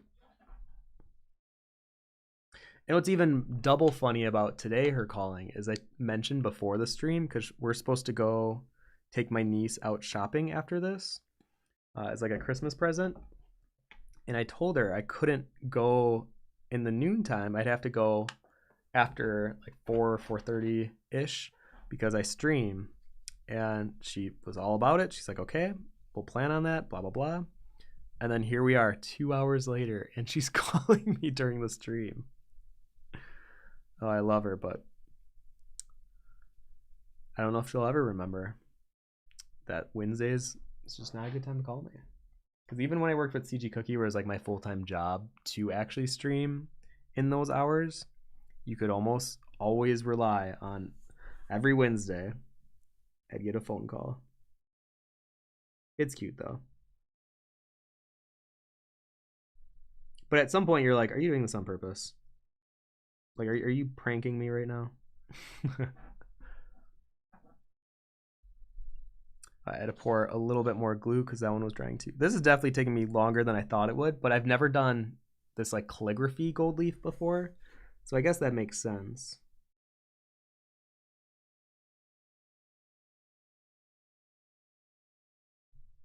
Yeah, I can, oh, it glides so much better when the glue is like fresh.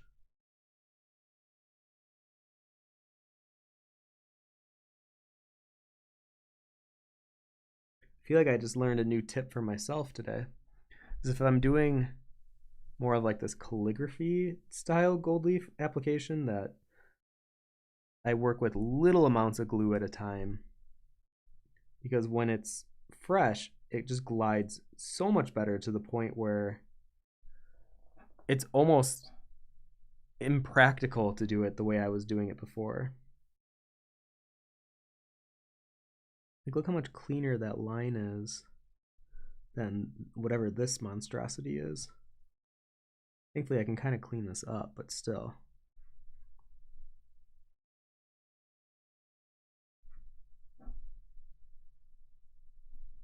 There we go.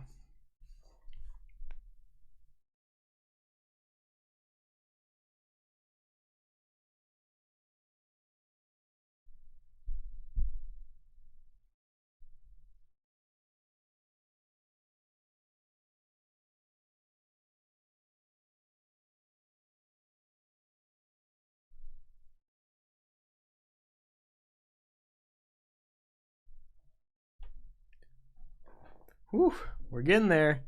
For those of you who have stayed since near the beginning, I promise the payoff is coming soon. Although, could you imagine if my internet went out like right when I finished?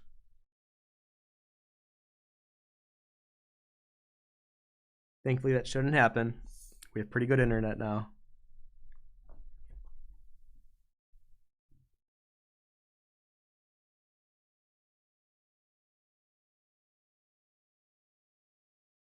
Okay. I definitely can always sense, even within myself, that I get a little impatient at this stage, because I think I'm just so ready for the gold leaf part. And especially, there were some old canvases that I would gold leaf that had so much intricate detail, but it was a lot of like laying down tape because I needed very precise detail, and it would just take so long. And there's just some point where I'm like just ready. And I think I'm kind of hitting that point right now. But I would say most of us feel this as artists, where we're working and we get to a certain point in the drawing where we're like, okay, I think I'm ready for this to be done soon. Thankfully, usually, especially with my pencil drawings, I have a very high threshold of patience, I feel. Like if a drawing takes me like 30, 40 hours, I feel like that's almost more normal now, especially with my tarot cards. But if there's a specific part in a drawing and I've already worked on it for like 50 hours, yeah, there gets to a point where I'm like, I want to finish this.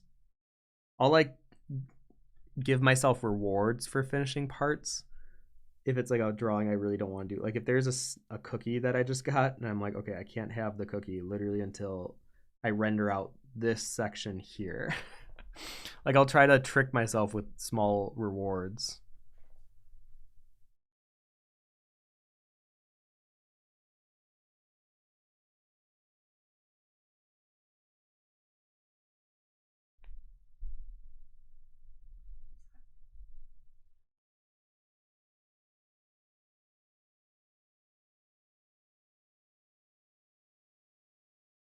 Oop. See, whenever you get an area like that, you want to fix it while it's still kind of wet. That way we get a smoother edge rather than like kind of a clunkier, messy one.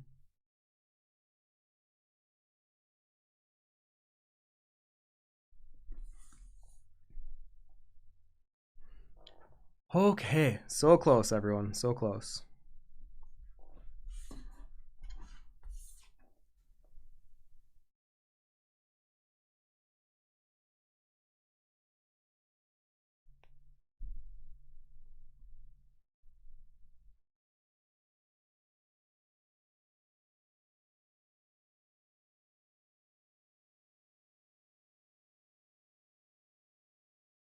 Oh.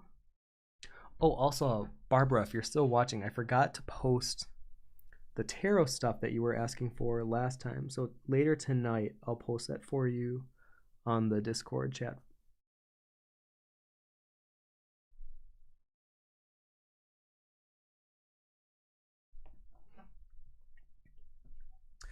Sometimes, like after stream, I have to usually bolt somewhere right away. Like even today, I got to bolt and go Christmas shopping for my niece, or with my niece, I should say. So then sometimes I forget if there was something I mentioned on the stream that I was supposed to post. So sorry about that.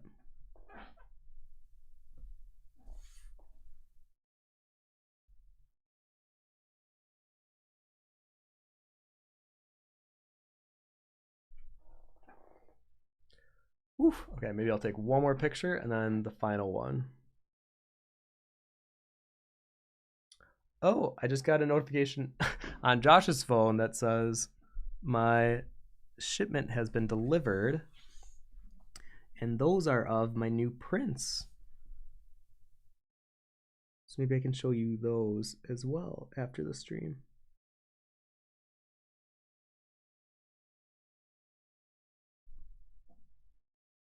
Oop. Don't get sloppy, Tim. We're in the final stretch here. Let me clean that up. Ooh, see, now I'm in this weird area where I have to be really careful how I turn this.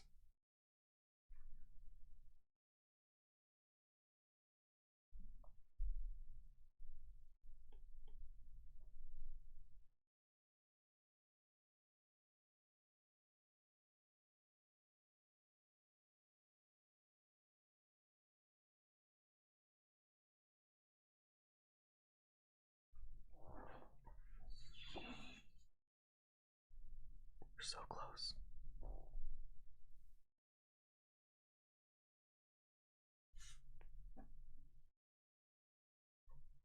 The final countdown. For real.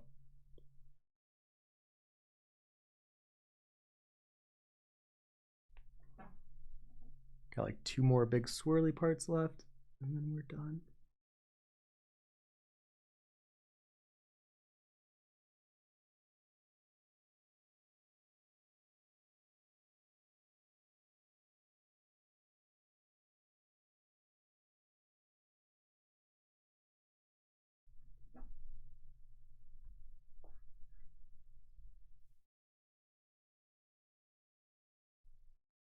Yeah, I feel like I tend to get quiet when I'm at this stage too because I'm so focused.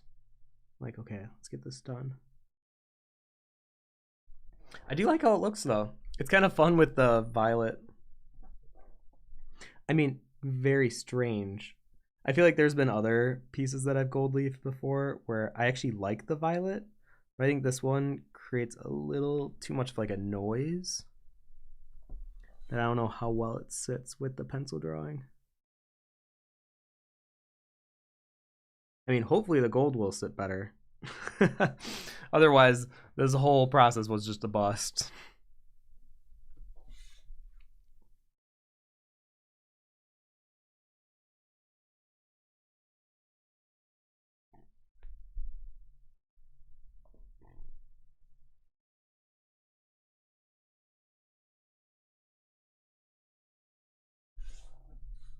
So you can see I laid, or maybe not too easily on the screen, but I laid definitely too much.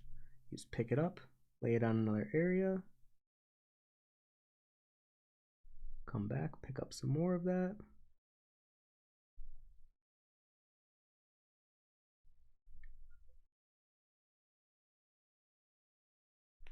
So you do have to be pretty aware as you're going through this process of how thick or thin the glue is being laid down.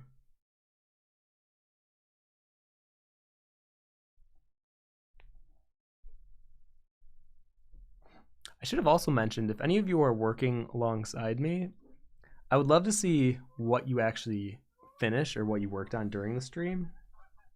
Oh, do you hear those geese? Oh, I thought they were just sitting in our backyard. So if you want to post in our Discord community, I do check that literally every day. So I'm always curious what the community is up to, what they're working on. It's been fun seeing like the growth of artists that have been with us for a long time. And especially moving into this new year where we'll do more like art challenges, we'll do contests. I definitely want to do more giveaways. We plan on doing like one every month. So if you want some free stuff, all you have to do is literally join the Discord and then enter the giveaway whenever it happens, which is usually just a click of a button. Beautiful. Okay. Whew. We did it, everyone. Okay. I'm going to move some of this aside here. Actually, I might text my mom to let her know I'll be a little late.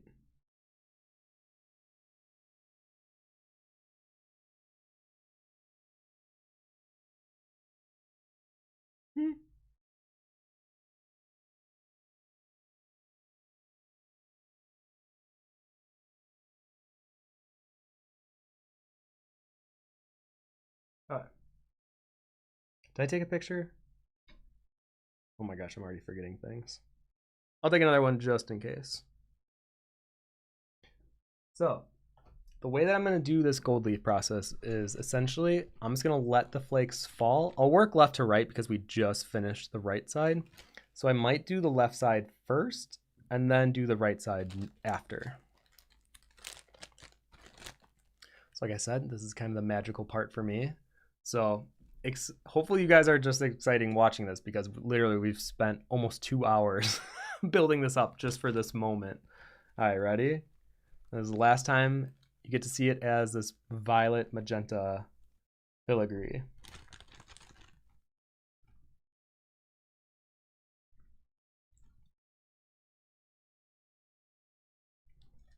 So now what I do is I take it very carefully and I don't scrub it. So you're not like pushing it like crazy.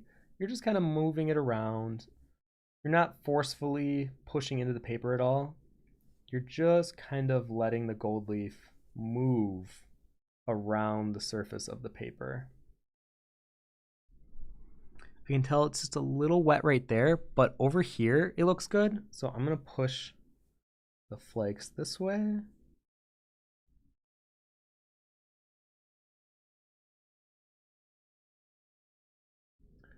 And then I'm just gonna wait like 30 more seconds for that part of the gold, or for the pink. You can kind of tell, like the more you work with gold leaf, you can kind of just see how tacky it is, because I can like look at that top part and I can just tell it's pretty much good to go. Like I'm sure if I place the gold there right now it would be fine, but I'm just gonna give it a little bit more time and we should be fine. So let me see what other comments we have. Hey Lauren, happy holidays Timmy. I hope you and Schwa are doing well and have a happy new year. Well, you as well. Bubsy says, hey man, I bought one of your pieces at Anime Milwaukee and it's one of my favorite things I own. Well, thank you. Yeah, I'm hoping for, what is it? March, I think it is, next year. So we'll be there again. So if you go to Anime Milwaukee in March, we'll be there. Caitlin says, any artists or any advice for artists trying to get back into creating? I'm struggling to find my why. That hinders me putting ideas on the page because I'm unsure of what style message to put out there. I was talking about this a little bit on the beginning of the stream too. Think about asking yourself, what do you want to create? I feel like so often as artists, we tend to always think in terms of what can I give to others, or like what is my purpose as an artist. And I think sometimes we second guess it. If like we're not doing it for another person, why are we even doing this at all? Like if we're not trying to bridge the gap or like connect to other people, why are we even doing this? But I know for me, I feel like I enjoy making art way more when I remember that I make art for myself first. And then if it connects to other people, that's great. And I can build those connections. But if that foundation isn't built on like a genuine platform, then what are we even connecting about? Like, what are we even doing here? So I would say focus on what makes you happy. Draw that stuff. And I feel like the other stuff will naturally just fall into line over time. But you got to stick with it, and you do got to kind of tough love through some situations, because it's so easy to just say, well, like it couldn't happen for me, or well, I have a full-time job, so I don't have the time to do this. And there will always be some kind of a reason not to do something. But I think it's good to start giving yourself reasons to do stuff. Because like I said, you don't want to be trapped in that. It's like an unescapable cycle of I can't because there will always be a reason. There will always be one. Oh, I'm starting to see it shine through. You guys starting to see it? Nathan says, I've seen you gold quite a few pieces now over the years, and I would love to try it out. I'll have to tag you to let you know how it turns out. Please do. I always try to encourage people to use gold leaf. I think it's really easy to work with and pretty fun. Once you understand how it works, it really is not that difficult. All right, I'm going to collect the excess, and that was like our first pass. So let's see here. Oh no, normally I have like a plate that I collect it all in. I guess I can try to push it back into this bag, because I always try to save whatever gold leaf I don't use for a future piece. There's no point in being wasteful. Like I know that this isn't the real gold flake. This is hobby gold flake leaf. So it's way cheaper, but still, you don't want to be wasteful just for the sake of being wasteful. Make good habits now. It's coming. I know the full reveal will happen soon. It's still a little messy, but once we clean this all up, I think this will actually look pretty good.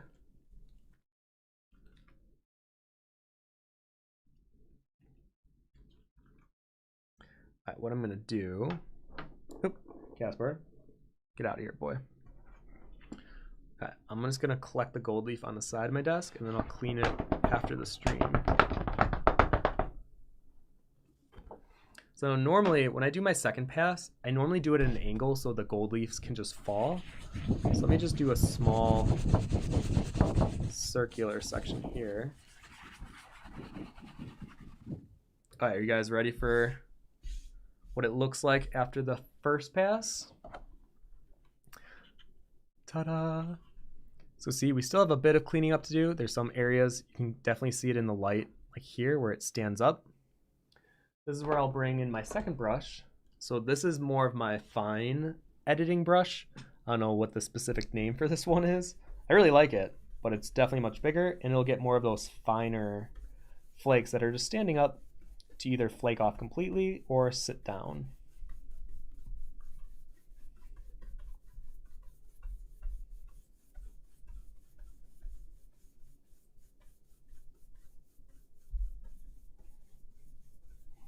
Now, whenever I do the brushing, you kind of have to go in every direction. You don't want to just go up and down the entire time. You also have to go left and right, kind of move in like a circular motion, because you want to capture all the leaves that are standing astray in every direction.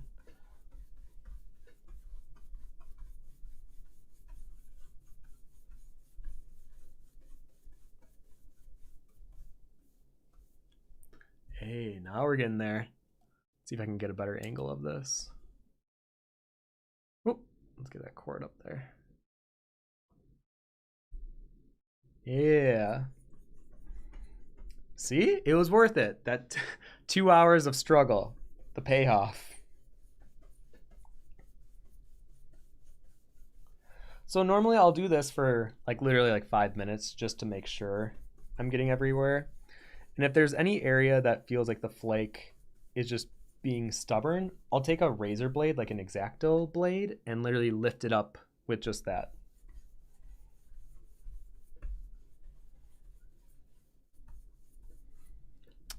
All right. Ta-da! Gold leaf. It is very satisfying, I must admit. I do like the gold leafing process a lot because that reveal is, the payoff is so good. It's worth however many hours or minutes you put into the actual laying down of the glue process.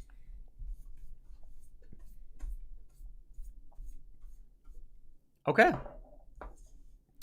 Well, really quick, before I end the stream, I'm going to go get those new prints so you can see what those look like because I'm very excited about those too. It kind of came at perfect time. All right, Cord, what are we doing here? All right, so I'll be right back. Let me go grab those.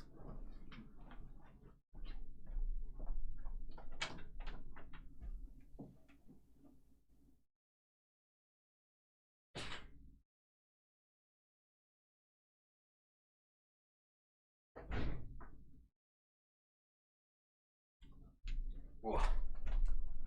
Okay. So let me get my cutting knife here. Nathan says the gold really brought it to life. She pops now. Yeah, I think so too. I actually like how this looks. I was nervous. I've never done gold leaf filigree before, but I like how this turned up.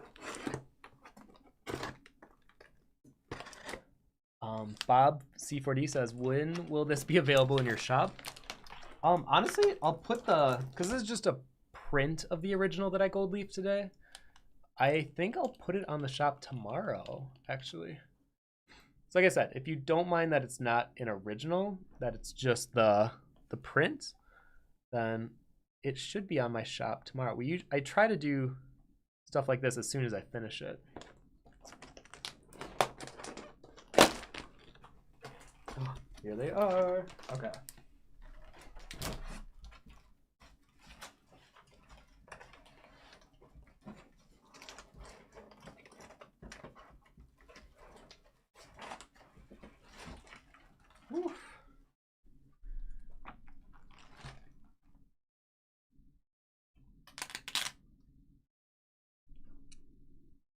Oh, it's kind of nice. They even wrote me a little note. You want to test out how white they can make the print. I did notice that the other ones that I've gotten, they're not like perfectly white. They're like a warm tone white, if that makes sense. So this one, they said they try to put a little more effort into making it more white.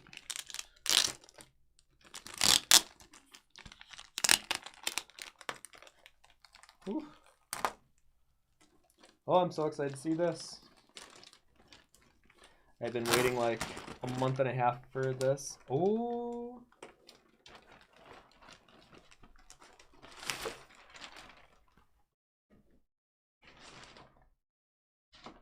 Are you guys ready to see? I mean, speaking of gold,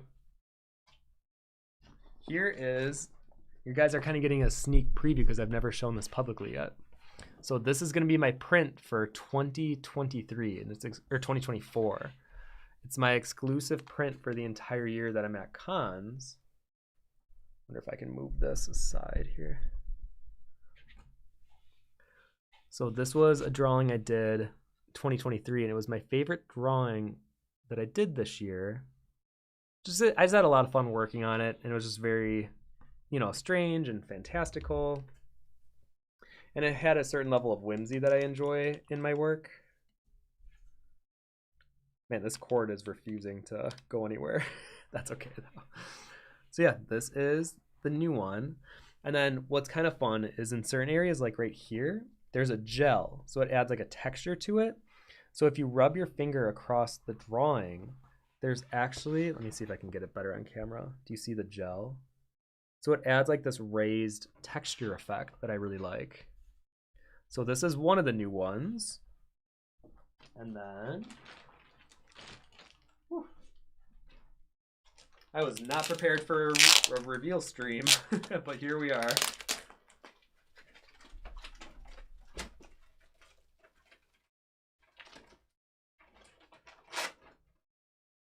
Oh yeah, I like how this turned out too. Okay.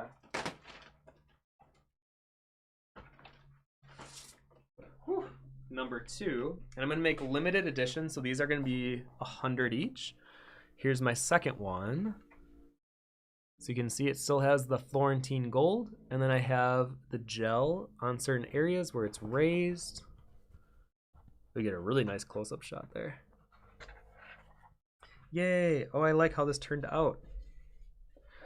I have been working with this company to edit things back and forth for like, I want to say 5 months now, and I've never released these prints publicly. So I'm very excited. They should be out in January. So then that is the second one, and I have one more to reveal to you guys.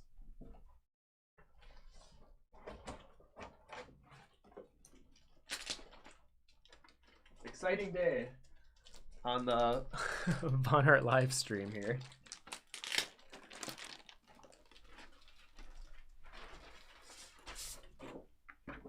Whew.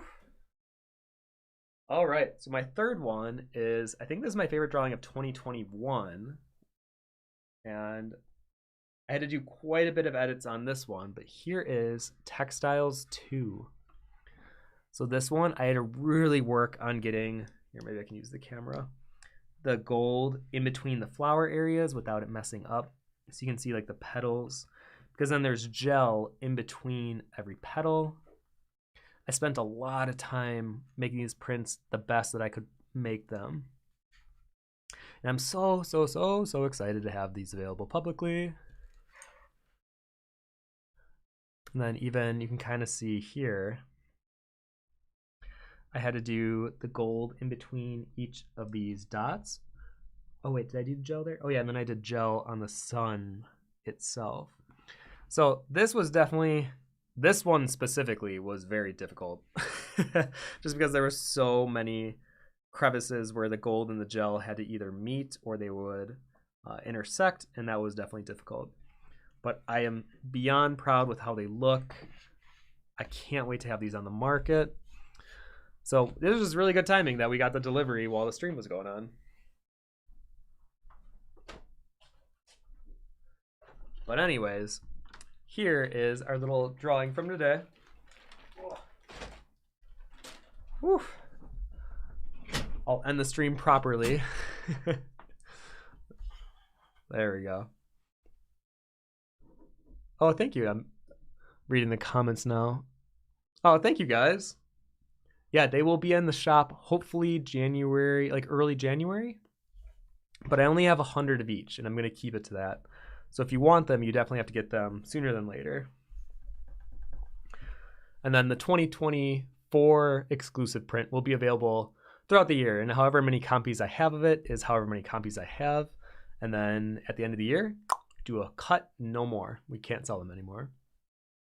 Okay, I am done talking. I gotta go take my niece out Christmas shopping. So I hope you enjoyed the little demo today on this gold leafing process. I definitely implore you guys to try it on your own.